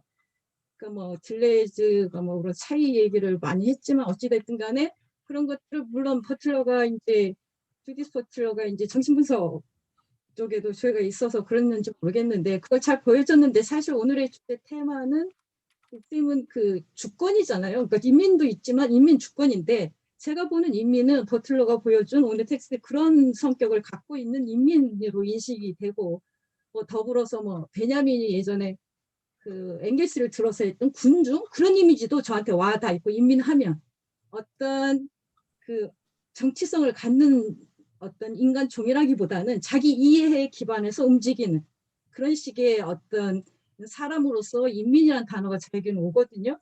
그런데 뭐 발리발이나 뭐 다 이 사람들은 이게 긍정적으로 이걸 풀어나갔는데 그래서 제가 드는 생각은 그래도 주권 소브리니티 이런 주권을 우리가 얘기하고자 할 때는 어떤 뭐랄까요 그게 뭐 공동체 그러니까 뭐 민족 이런 네이션 이런 거 말고 그냥 어떤 상상적 공동체에 대한 어떤 그런 얘기가 논의가 돼야 이게 좀 진전이 되는 거 아닌가 하는 생각이 들거든요. 근데 그 이야기들이 발리발이나 또 누구죠 라클라우 들어서 이제 이런 얘기가 이제 오늘 이제 논술이 됐는데 그럼에도 여전히 잠재되어 있는 것은 인간이 갖는 순기능적 기능, 운동 이런 것들로 풀어간 것 같거든요. 그래서 제가 드는 생각은 그러니까 좀 윤리적인 거예요. 어떤 윤리적 어떤 공동체, 뭐 붙이자면 뭐 민주주의적, 뭐 상상 공동체, 뭐 이런 것들에 대한 논의 아니면 시스템 이런 것들에 대한 좀 더 적극적인 논의 이런 그런 것들이 오히려 더 생산적인 거 아닌가 하는 생각이 매번 이런 토론회나 이런 거 올 때마다 느꼈던 바인데요. 그런 지점에서 보면 제가 지금 말씀드렸던 인민이라는 성격 제가 느꼈던 거 말씀드렸던 것이 혹시 잘못된 건가 아니면 인간이라는 종은 진짜 뭐 신형 동형이라고 뭐 신과 같은 어떤 그런 능력과 어떤 진리와 이런 걸 추구할 수 있는 충분히 어떤 그 틀에 박힌 시스템 아니더라도 그럴 수 있는 인민인가가 제가 이제 궁금했어요. 그러면 주권의 문제도 풀 수 있기 때문에 그렇지 않은 거라면 우리가 인민 규정을 좀 뭐랄까요 좀 라이브하게 잡아야 되지 않는가라는 생각이 들어요. 이제 좀 전에 박주민 선생님께서 그 계급성이 드러난 인민에 대해서 말씀하시는 김에 저도 그 인민에 대한 궁금증 아니면 의견들 좀 듣고 싶습니다. 그러니까 그 두 가지인 것 같습니다. 말씀하신 게 하나는 민주주의라고 하는 제도적인 논의에 집중해야 되지 않겠느냐라고 하는 말씀도 해주신 것 같고 그 다음에 인민이라고 하는 것이 또 제대로 규정되어야 되지 않겠느냐라고 하는 두 가지 말씀을 해주신 것 같습니다. 첫째 지점은 그러니까 민주주의라고 하는 제도적인 측면에 대한 논의가 훨씬 더 중요하지 않겠느냐, 특히 이제 주권과 관련해서 라고 하는 이야기에 대해서 저도 어느 정도 동의를 하고, 그러니까 우리가 제도에 관해, 그러니까 특히 좌파라고 불리는 이론, 특히 철학 또는 특히 철학에서 더 그렇고 좌파라고 불리는 이론적인 진영에서 제도의 문제에 대해서 너무 무관심한 게 사실인 것 같아요. 제도의 문제에 대해서 국가, 시민사회 내지는 여러 가지 민주주의 내지는 이런 제도의 왜냐하면 다들 반권위적이고 반기성 제도 투쟁 이런 것만 강조하다 보니까 너무 제도에 대한 근데 우리는 민주주의에서 살고 있고 보다 나은 민주주의를 만들어야 한다면 그런 제도에 대한 논의가 직접적으로 이루어지는 것이 바람직하지 않은가라고 하는 논의에 대해서 저도 동의하고 그와 관련해서 한 가지 말씀만 더 드리면 아까 한길석 선생님이 이제 하버마스 이야기를 하시면서 어떻게 인민주권의 그 에너지를 사실은 버틀러적으로 통제되지 않는 에너지일 수 있단 말이에요. 통제되지 않는 에너지일 수 있는데 그게 통제되지 않을 때 반드시 바람직한 막 혁명 뭐 이런 쪽으로만 가는 게 아니라 트럼프 지지하고 브렉시트로 가고 그럴 수도 있단 말이죠. 그게 이제 스피노자, 발리바르가 스피노자를 가지고 와서 대중들의 공포라고 하는 이야기를 하는 이유도 그건데 그 어떻게 보면 그 에너지가 혁명적이고 건설적인 에너지로 갈 수도 있고 파괴적인 에너지로 갈 수도 있는 것인데 그 파괴적인 에너지로 가는 게 이제 아렌트가 이야기하는 폭민이죠, 폭민. 그런데 하버마스는 그걸 제도적인 틀 안으로 편입시킴으로써 최대한 그 에너지를 어떻게 보면 그 어떤 반제도적인 파괴적인 에너지로 가지 않는 방향을 고민을 했다는 생각이 들거든요. 그런데 버틀러는 또 역으로 그것을 어떻게 통제되지 않는 제도화되지 않는 그 에너지를 또 살리고 싶어 하는 것 같고 저는 어떻게 보면 오늘날의 우리는 하버마스와 버틀러 사이에 어딘가에 있어야 하지 않을까라는 생각도 들어요. 하버마스와 버틀러 사이에 어디인가에서 그 어딘가를 저는 정확하게 좌표를 찍지는 못하겠습니다. 그런데 우리에게는 둘 다 필요한 것 같고 둘 사이에 어딘가에서 고민해야 되지 않을까라는 생각을 하고 있습니다. 예, 그 다음에 인민에 대한 정확한 규정은 못할 것 같고 어떻게 보면 저는 그런 점에서 라클라우나 무페 이야기가 좀 들어줄만 하다는 생각이 드는데 구성되어야 할 인민인 거예요. 구성되어야 할 도래할 인민인 거예요. 인민이라고 하는 게 딱 어디까지가 포퓰레이션 전체가 인민이냐 아니면 그중에 어디까지가 인민이냐라고 하는 게 정해져 있는 게 아니라 어떻게 보면 그 각각의 소셜 디맨드들 사이에 아티큘레이션 접합을 통해서 인민이라고 하는 것은 구성되어야 할 도래할 인민이 아닌가. 그렇게 이야기하면 약간 신화적인 또는 신학적인 개념이 되어버리긴 하는데 어쩔 수 없지 않는가 이것도 뭐 일단은 만족스럽진 않지만 저도 만족스럽진 않지만 이 정도로만 답을 하겠습니다. 그렇습니다. 예, 아까 그 회장님께서 그 손을 드셨습니다. 회장님 질문 받도록 하겠습니다. 그 김종민 선생님이 저 질문하신 것을 두 번째를 또 한상원 선생님이 이렇게 질문에 대한 답을 하셨기 때문에 어떻게 보면 좀 약간 질문이 중복되기도 하지만 여전히 좀 불투명해서 제가 질문을 또 다시 한번 드린다면 저도 이 글을 굉장히 재밌게 읽었고 뭐 이렇게 쑥쑥 잘 읽히긴 하면서도 어떤 생각이 들었냐면 결국은 오늘 주제 우리 인민은 누구인가 인민주권이지 않습니까?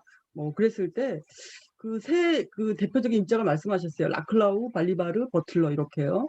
근데 끝에 가면서 이제 그 한상원 선생님이 결론으로 미완의 인민주권 이렇게 말씀하시니까 인민주권에 대해서 인민이 누구인가에 대해서 명확하게 규정을 안 하겠다라고 이미 또 전제를 하신 것 같은 생각이 좀 들기도 하면서도 제가 이제 이 글을 읽으면서 좀 명확하게 해주십사 이렇게 질문을 드리는 것은 앞에서 나왔던 라클라우, 발리바르, 버틀러의 그 인민주권의 개념은 어떻게 보면 약간 좀 서로 좀 상충이 되는 것 같은 생각이 들기도 해요. 그러니까 오늘 쭉 말씀하실 때 보면 한상원 선생님이 라클라우 입장에 편승하는 듯 하다가 또 아니면 발리바르에 갔다가 그러다 또 버틀러 쪽으로 약간 수렴하는 듯 하다가 이도저도 아닌 것인지 이렇게 제가 말씀드리긴 좀 그렇지만 이렇게 이제 세 가지의 입장을 이렇게 병렬적으로 놓으신 건 분명히 아니라고 생각이 들거든요. 그래서 이제 답은 어느 정도 아까 금방 하버마스와 버틀러의 어떤 중간 뭐 이렇게 말씀하시면서도 어떤 때는 라클라우의 입장을 옹호하는 듯한 이렇게 말씀을 하시는데 저는 라클라우나 발리바르, 버틀러의 그 인민주권의 그 개념들이 굉장히 좀 어떻게 보면 상충된다. 왜 상충되냐면 보편적 인민주권이라는 말을 과연 현대에서 할 수 있을까? 그럴 때 버틀러가 제일 잘 보여주는 것이지 않습니까? 우리는 요즘에는 현대에 와서는 보편을 사유하지 않고 오히려 사유와 다양성을 사유하고 인민주권에 대해서도 새롭게 하고자 하는 그 욕구들이 굉장히 강하고 그래서 인민이 잡히지 않고 뭐 이렇게 된다면 어쨌든 제 이야기는 그냥 넘기시더라도 한상원 선생님의 그 인민 주권이라든지 인민에 대한 그 입장이 이렇게 세 가지로 이렇게 되면서 각기 부분에 좀 편승해서 이렇게 좀 보이시려고 하는 것인지 아니면 미결정인 것인지 그래서 물음표로 남는 것인지 그게 좀 저로서는 좀 불투명했어요. 그 답은 어느 정도 주셨지만 그래도 조금 더 분명하게 해주셔서 한상원 선생님의 그 본인의 입장이 분명히 있을 텐데 결론 부분은 좀 잘 안 나타난 것 같아서 그것을 좀 정리해 주셨으면 합니다. 네. 너무 날카로운 질문이셔가지고 내가 그렇구나라는 생각밖에 안 드는데요, 지금. 저의 입장은, 그러니까 제 딴에는 제 입장을 썼다고 생각하는데, 그러니까 저는, 그러니까 어떤 인민이라고 하는 개념의 모호함, 또 그것이 갖고 있는 이중성, 한편에서는 억압적인 가능성과 억압적인 방식으로 승인될 수 있는 가능성과 배타적인 방식으로 지배에 동원될 수 있는 가능성과 해방적인 잠재력 사이에서 미결정되어 있는 인민 개념이 여전히 미완으로 남아있고, 우리는 어떻게 보면 굉장히 인민의 출현에 대해서 기대하고 그것을 고대할 수밖에 없는 위치에 있지만 동시에 그 개념이 가지고 있는 이중성에 대해서 직시하지 않으면 안 되는 이 어떤 아포리아적인 상황이 우리의 상황이다라고 하는 그런 정도의 이야기인 것 같습니다. 그래서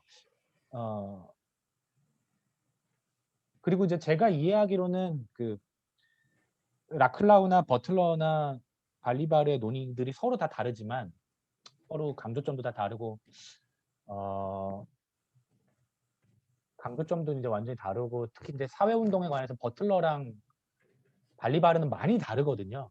버틀러랑 발리바르는 많이 다르고 버틀러는 훨씬 탈국가주의적이고 발리바르는 반면에 훨씬 더 국가 개입주의적인 성향이 강한데 최근에 뭐 이런저러한 측면에서 봤을 때 라클라우는 또 굉장히 굉장히 강한 그람시안적인 요소를 가지고 있고 그래서 그 서로 다 다른데 어떻게 보면 인민이라고 하는 개념을 둘러싸고 지금 이제 아렌트나 푸코나 이런 쪽에서 가하는 비판에 대해서 그럼에도 불구하고 인민을 사유해야 되지 않겠느냐라는 메시지를 전달하는 데 있어서는 공통점을 가지고 있지 않는가라고 생각을 했어요.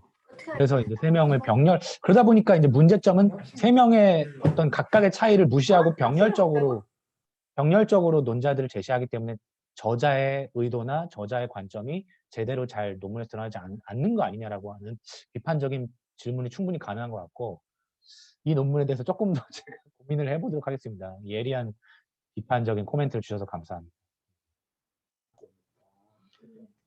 예, 바로 조주영 선생님께서 손을 드셨습니다. 조주영 선생님께 질문 기회 드리겠습니다. 네, 저도 6월 심포에서 이제 발표를 맡았는데 제목이 신체의 수행성과 정치적 대중주체의 구성이라고 일단 과제를 정해놨거든요. 그리고 스피노자, 발리바르, 버틀러 이렇게 다룰 예정이어서 아직 이렇게 완벽하게 개요가 나오진 않은 상태인데 이렇게 방향만 정해놓고 내가 여기서 이 제목 하에서 무엇을 다룰 것인가를 지금 생각하고 있는 중이기는 했는데 그래서 오늘 이 발표를 듣고 여기에 있는 거 빼고 써야 되나 막 이런 생각도 하긴 했습니다. 어쨌든 그 발표 듣고 그 논평 질문 이런 거 들으면서 약간 정리되었었던 생각이랑 그리고 개인적으로 계속 가지고 있는 어떤 정치적인 것을 상상할 때 계속 드는 생각 뭐 이런 것들 그냥 이게 질문이 될지는 모르겠어요. 그냥 개인적인 고민을 털어놓는 의미로 말씀을 드려보면 일단 먼저 한길석 선생님 논평문 중에서 버틀러의 이런 그 신체적 수행성을 통한 어떤 인민 주권의 형성 이런 것들을 논의할 때 그 어디로 튈지 모르는 그 지점 그리고 그것이 뭔가 이런 집회는 정당한 것 같고 저런 집회는 근데 안 했으면 좋겠고 이런 생각이 들잖아요. 이런 것들에 대해서 버틀러는 어떻게 얘기를 할 수 있겠는가 이런 지적을 좀 해주신 것 같아요. 버틀러는 일단 그래서 이 사회 현실에서 불안정성이나 취약성 같은 것들이 불안정하게, 그러니까 불평등하게 배분되고 있는 현실 속에서 사람들이 어떤 모임을 할 때, 그리고 그 집회를 하는 사람들이 이 기존 사회 질서 안에서 특히 취약계층이라거나 비가시화되었었던 사람들이 자신들의 신체를 통해서 가시적으로 드러내는 집회, 그런 집회에 초점을 맞추어서 그런 집회를 통해서 기존의 뭔가 이미 효력을 가지면서 배제하는 사람들을 만들어내는 그런 인민 개념이나 그런 어떤 대중 개념에 대해서 반대하면서 그 개념을 새롭게 갱신할 것을 요구하는 그런 집회들을 드러내면서 그런 것들이 어떤 정치적인 행위이고 그런 것들을 통해서 오히려 뭐랄까요? 그러니까 보편적 주권이라고 하는 것 자체가 항상 그 헤게모니적인 어떤 관계들 속에서 갱신되어야 하는 것이다라는 것을 드러내는데 좀 더 이렇게 방점을 두고 있는 것 같아요. 그래서 그런 것 때문에 그쵸, 말씀하신 것처럼 항상 사후적으로 뭔가 우리가 이야기를 하게 되고 평가를 하게 되는 지점이 있고 그렇기 때문에 또 버틀러가 골방 철학자다 뭐 이런 비판도 때로 듣고 있는 것 같기는 한데, 그러니까, 그러니까 저는 근데 개인적으로 어쨌든 비가시화되었었던 것들을 이렇게 가시적인 것으로 만들어내면서 항상 뭔가 우리라고 생각했었던 그 사람들이 누구인가에 대해서 질문을 던지게 만드는 그 지점이 버틀러 논의가 가지고 있는 어떤 의미, 장점이라고 생각을 합니다. 그래서 그렇지만 또 한편으로는 이 방향성에 대한 고민을 또 하지 않을 수가 없어요. 그래서 그 방향성에 대해서 고민을 할 때 뭐랄까요? 그러니까 발리바르의 논의가 저는 버틀러가 주장하는 수행성 논의로 항상 읽히는 지점들이 있어가지고 발리바르랑 버틀러랑 다른 얘기한다 이런 평가가 많은 것 같긴 한데 저는 거의 수행적인 관점에서 보면 발리바르가 하고 싶어하는 얘기도 결국은 버틀러가 하고 싶은 얘기 같은데 이렇게 읽히는 게 모르겠어요. 제가 발리바르 공부가 짧아서 그런 것 같기는 한데 그래서 스피노자까지 이제 공부를 해봐야 되겠다라고 생각을 하고 있는 거고 어쨌든 그래서 방향성에 대한 고민을 하면서 그것을 메워줄 수 있는 어떤 논의들을 찾고 있기는 하면서도 꼭 운동이라고 하는 것이 어떤 방향을 설정해야만 가능한 것일까 이런 생각이 종종 들 때가 있거든요. 그러니까 버틀러가 항상 강조하는 어떤 생존의 위기에서 뭔가를 하게 될 때, 그리고 그것을 또 같이 느끼고 있는 사람들을 만나서 집합적인 어떤 것으로 표출이 될 때, 그때 그 사람들이 모였을 때 목소리도 각자 다양하잖아요. 그게 하나의 목적이나 하나의 목소리를 나타내는 것도 아니고, 그렇지만 어쨌든 그것이 만들어내는 정치적 효과라는 게 없는 것은 아니고 분명히 있고, 이런 것들을 봤을 때 꼭 우리가 그런 방향성을 항상 여기로 가야 해 이렇게 딱 정해 놓고 뭔가를 이 정치적인 것에 대해서 생각을 해야 되는 것일까 뭐 이런 고민이 좀 들기도 하더라고요. 그래서 저는 어쨌든 한상원 선생님이 그래서 어떤 미완의 개념으로 남겨두고자 하는 그런 결론이 저는 동의가 많이 됐고, 네, 그렇습니다. 저의 고민이에요. 그러니까 방향성을 정말 가져가야 될까 아니면은 방향성을 가져가지 않아도 뭔가 그 안에서 우리가 만들어내는 어떤 효과들이 있고 그것을 좀 더 긍정적으로 평가하면서 그런 쪽을 좀 더 잘 발굴하는 방향으로 이 운동을 조직하는 게 현실적인 것일까 뭐 이런 고민입니다. 네.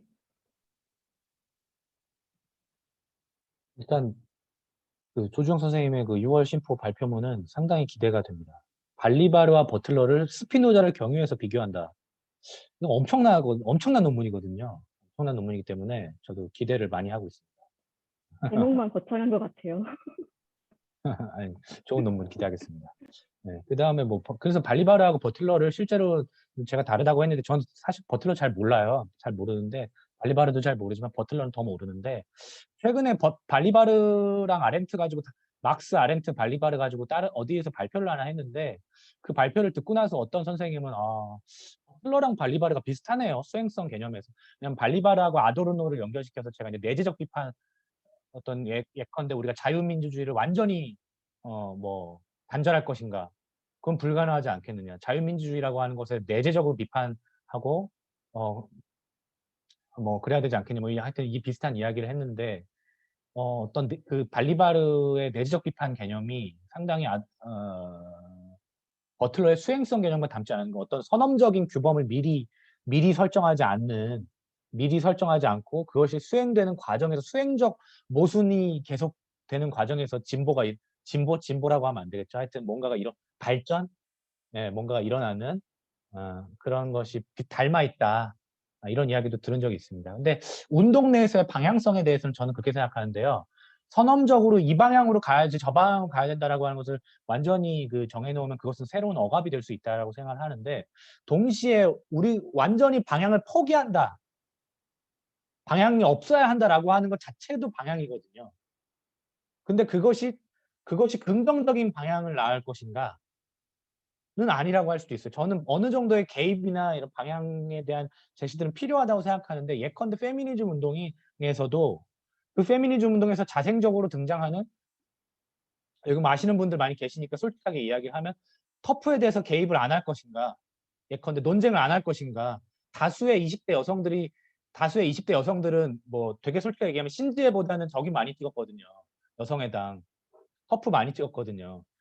다 알고 있잖아요. 근데 그런 운동이 어떤 다운표 바람직한 방향으로 가지 않고 그 안에서 또 다른 배제, 또 다른 차별 이런 걸 나왔는데 과연 방향성 없어도 돼. 방향성 만들지 마라고 하는 것만으로는 부족하지 않는가. 또 그 안에서 근데 한 가지 방향만이 옳다라고 할 수는 없지만 운동 내에서 방향들이 필요하고 그들 내에서의 여러 가지 논쟁들 그런 것들이 필요하지 않겠는가. 그래서 너무 또 방향성이라고 하는 것 자체를 거부하면 그 반지성주의로 갈 수도 있거든요. 아예 지식인들은 다 빠져라. 방향성을 이야기하는 사람들 다 빠져라. 당사자만 남아라. 라고 하는 논의가 위험하다라고 하는 것을 이미 우리가 이제 다양한 운동의 경험에서 배워왔기 때문에 그래서 방향성을 선언적으로 제시하는 것도 문제지만 아예 모든 방향은 없어야 해라고 하는 것 자체도 또 다른 부작용을 낳을 수 있지 않는가? 이번에도 제가 정확한 좌표는 못 찍겠지만 그 사이에 어딘가에서 우리가 고민해야 되지 않을까 뭐 그런 생각하고 있습니다. 네. 어쨌건 조정 선생님의 좋은 논문을 기대하겠습니다. 예, 시간이 조금 됐긴 했는데요. 한 분 정도 더 질문을 받아볼까요?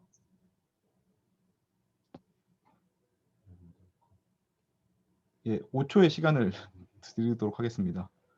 예, 마지막, 이병창 선생님, 마지막 질문 해주시면 될 것 같습니다. 선생님 마이크 켜주셔야 됩니다. 예, 논문 잘 읽었는데요. 잘 들었는데 너무 제가 미리 안 읽어봐서 급하게 있는 바람에 정확하게 이해하지 못했습니다. 근데 아주 흥미로운 주제인데요. 두 가지 질문을 드리겠습니다. 하나는 주권이 가지고 있는 어떤 자기 모순적인 점은 일찍부터 지적되어 왔던 것 같아요. 해결도 이미 일반 의지가 모순적이다. 왜냐하면은 한 개인 또는 한 당파가 일반성, 보편성을 지녀야 되기 때문에 자기 모순적이기 때문에 이런 지적했는데요. 오늘 발표하신 주요 그 주제도 그런 것 같아요. 이렇게 한 개인, 인민을 강조할 것인가 아니면 집단으로서 국가 이것을 강조할 것인가. 근데 이런 문제는 민주주의가 늘 부딪혀왔던 문제인데요. 이것을 해결하는 방향을 좀 고민해야 되지 않을까 싶어요. 근데 오늘 뭐 여러 가지 양자의 약간 균형 이런 것들을 아마 발표자가 생각하고 있는 것 같은데 다른 방법도 가능하지 않을까 생각을 합니다. 그런 또 한 가지는 인민이라는 개념이 사실 조금 다양한 것 같아요. 어떤 사람은 이제 법적인 차원에서 인격이라는 개념을 쓰기도 하고요. 또 어떤 사람은 생산관계 속에 있는 이제 계급으로서 또 인민을 얘기할 수 있는 것 같고요. 또 어떤 경우에는 국가, 공동재산이죠. 이것을 서로 분배하는 차원에서 국민, 이런 개념으로도 쓰일 수 있을 것 같은데요. 오늘 발표하신 세 사람, 라클라우브나 또는 발리바 또는 버틀러, 이 세 사람은 좀 인민의 개념을 조금 다른 차원에서 규정하고 있는 것이 아닌가 생각됩니다.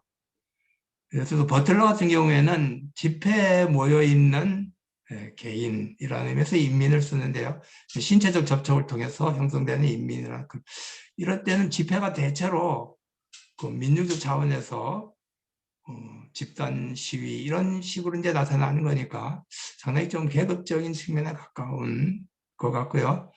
반면 라클라우 같은 경우에는 파퓰리즘 차원에서 논의를 하고 있으니까 파퓰리즘은 상당히 국가 재산을 어떻게 나누냐라는 그런 측면이가 상당히 좀 공민에 가까운 공화국적인 그런 개념에 가까운 것 같고요. 반면 이제 발리발은 구조주의자답게 인격으로서 이제 법적 시민 그런 개념에 가까운 것 같은데 이렇게 우리가 인민을 좀 다양하게 볼 수 있다면은 민주주의도 좀 다양하게 될 수 있는 것이 아닌가, 그죠? 국민의 차원에서도 민주주의가 있을 수 있고 법적인 인격 차원에서의 민주주의도 있을 수가 있고 또 계급적 차원에서도 민주주의가 있을 수 있지 않느냐 그런 생각해 볼 수 있을 것 같은데요. 우리가 인민이라는 개념을 정확히 어떻게 규정해야 될까요? 두 가지 질문입니다. 다른 가능성은 없는가? 이런 일반 의제가 가지고 있는 모순을 해결하는 민주주의가 가지고 있는 근본 모순이죠. 이 모순을 해결하는 다른 길은 없는가? 또 한 가지는 인민이라는 개념을 여러 가지 차원에서 볼 수 있는데 지금 발표자는 어떤 측면에서 지금 인민을 얘기하고 있는지 조금 궁금합니다. 좋은 질문 주셔서 대단히 감사합니다, 선생님. 첫 번째 질문에 대해서는요, 일단은 헤겔의 주권 비판은 사실 굉장히 흥미롭거든요, 저는. 헤겔이 인민주권 개념을 부정하고 군주주권을 내세우는데, 헤겔 법철학에서. 잠깐. 그 점에 대해서는 약간 제가 보충 발언을 해야 될 것 같은데요. 헤겔은 군주주권을 얘기한 적은 없습니다. 헤겔은 국가주권을 얘기했는데요.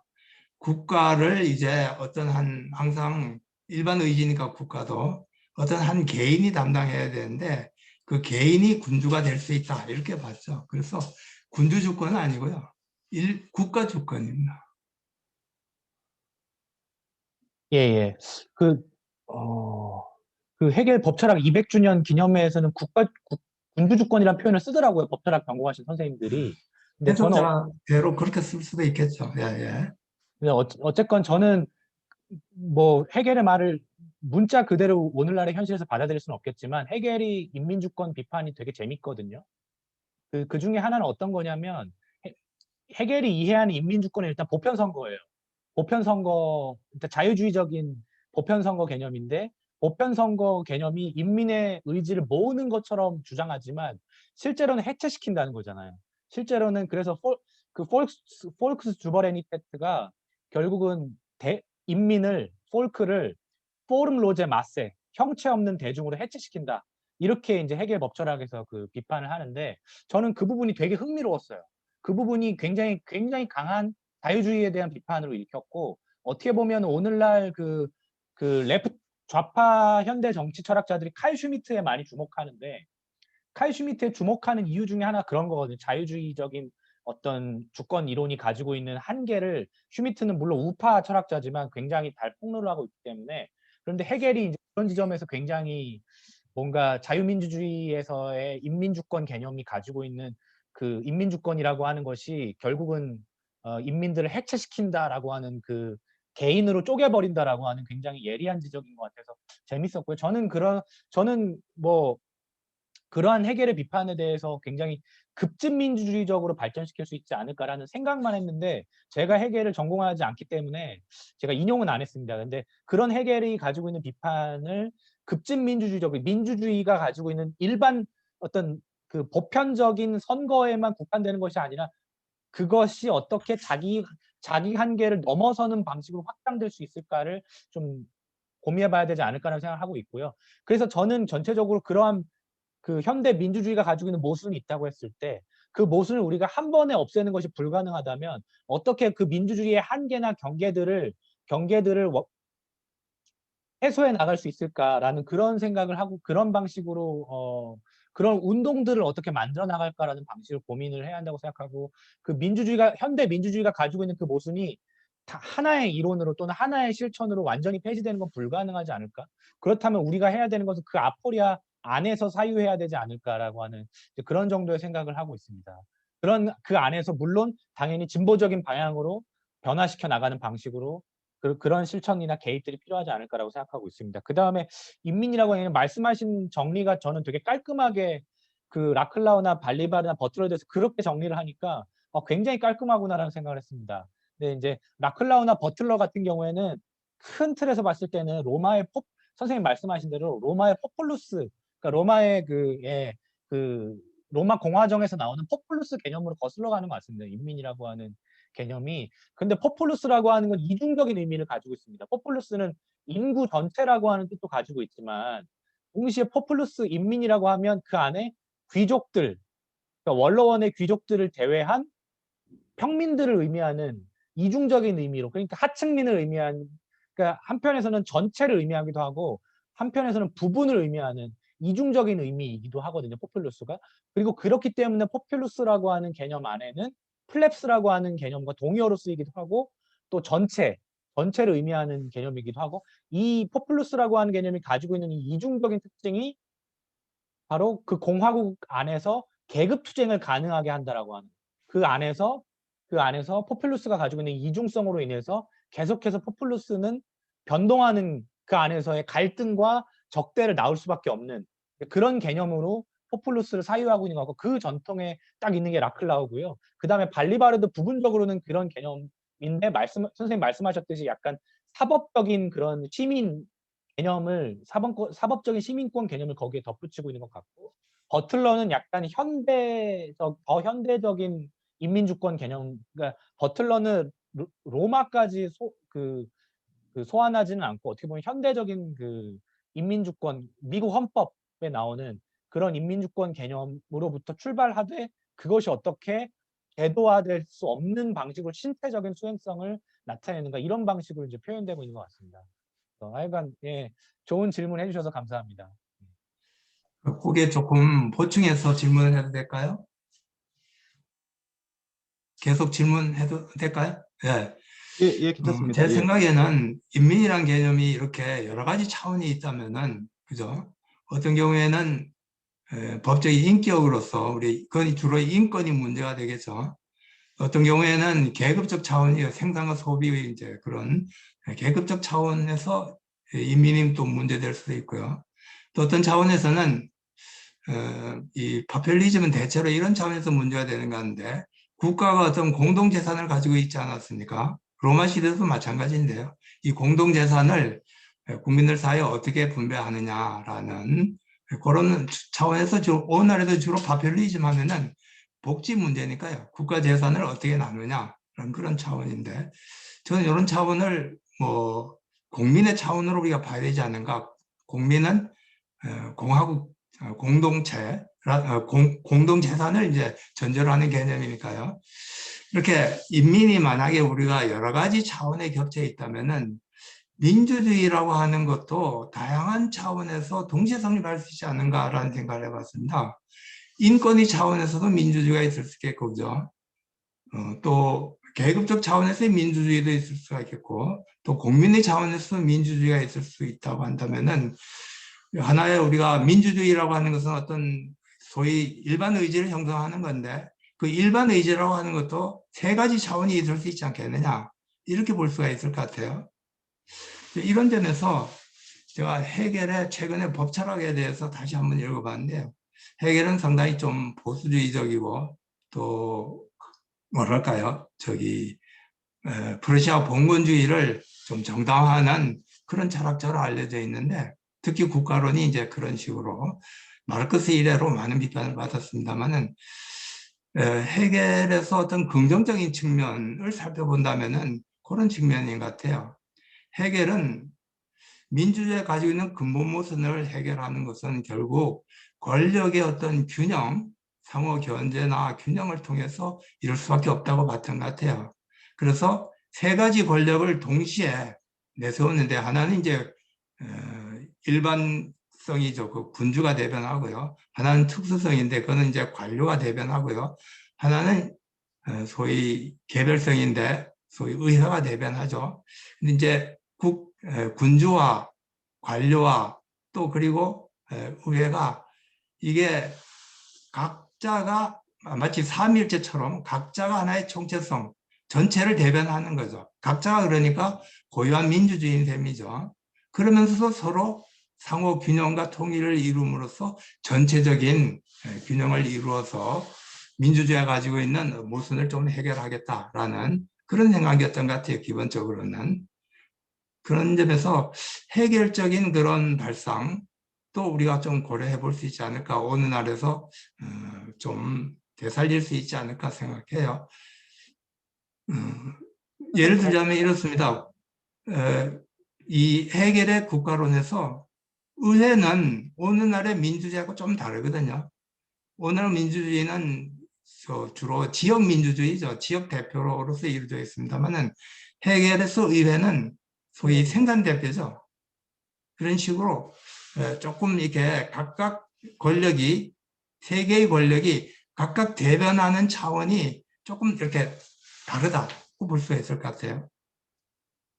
지금 거기서 그 공민할 때 말씀하신 건 슈타트뷰르거를 말씀하신 겁니까? 아니면 슈타트뷰르거죠. 슈타트뷰르거. 사이에 보통 있는 이 법적인 하나의 시민권 개념으로서 공민을 쓰기도 하는데 저는 이 공민이라는 개념, 그럴 때는 이게 법적 인권이라는 개념과 똑같은 개념이거든요. 그런데 제가 슈타트 비르거라는 개념을 더 주목하는 건 공민이라고 할 때는 소위 공화국의 공동재산을 가지고 있으니까요. 그 공동재산을 어떻게 나누냐라는 그런 차원에서 우리가 공민을 규정할 수도 있다 이렇게 보거든요. 오늘 우리가 파퓰리즘 얘기할 땐 주로 그런 차원이 아닐까 생각을 합니다. 예, 시간이 많지는 않아서요. 네. 선생님, 예, 한상원 선생님, 예, 짤막하게 이제 이병찬 선생님 마지막 추가 질문에 대한 답변 제가 뭐 하실까요? 이병찬 선생님에 대해서는 답변할 건 없고요. 이제 잘 말씀 들었고요. 마지막으로는 아까 한길석 선생님이 제기하신 거에 대한 제가 한번 이야기를 했지만 하버마스와 버틀러 사이 어딘가에서 그런 고민을 하고 있다. 그런 좌표를 제가 정확하게 찍질 못하겠지만 그 사이 어딘가에서 우리 좋은 논의를 해봐요 라는 말로 오늘 좀 토론 마쳤으면 좋겠습니다. 예, 오늘 발표해 주신 우리 한상원 선생님, 그 다음에 논평해 주신 한기석 선생님, 그리고 오늘 같이 토론에 참여해 주신 여러 선생님 모두 다 같이 한번 박수 치면서 4월 원래 발표회를 마치도록 하겠습니다.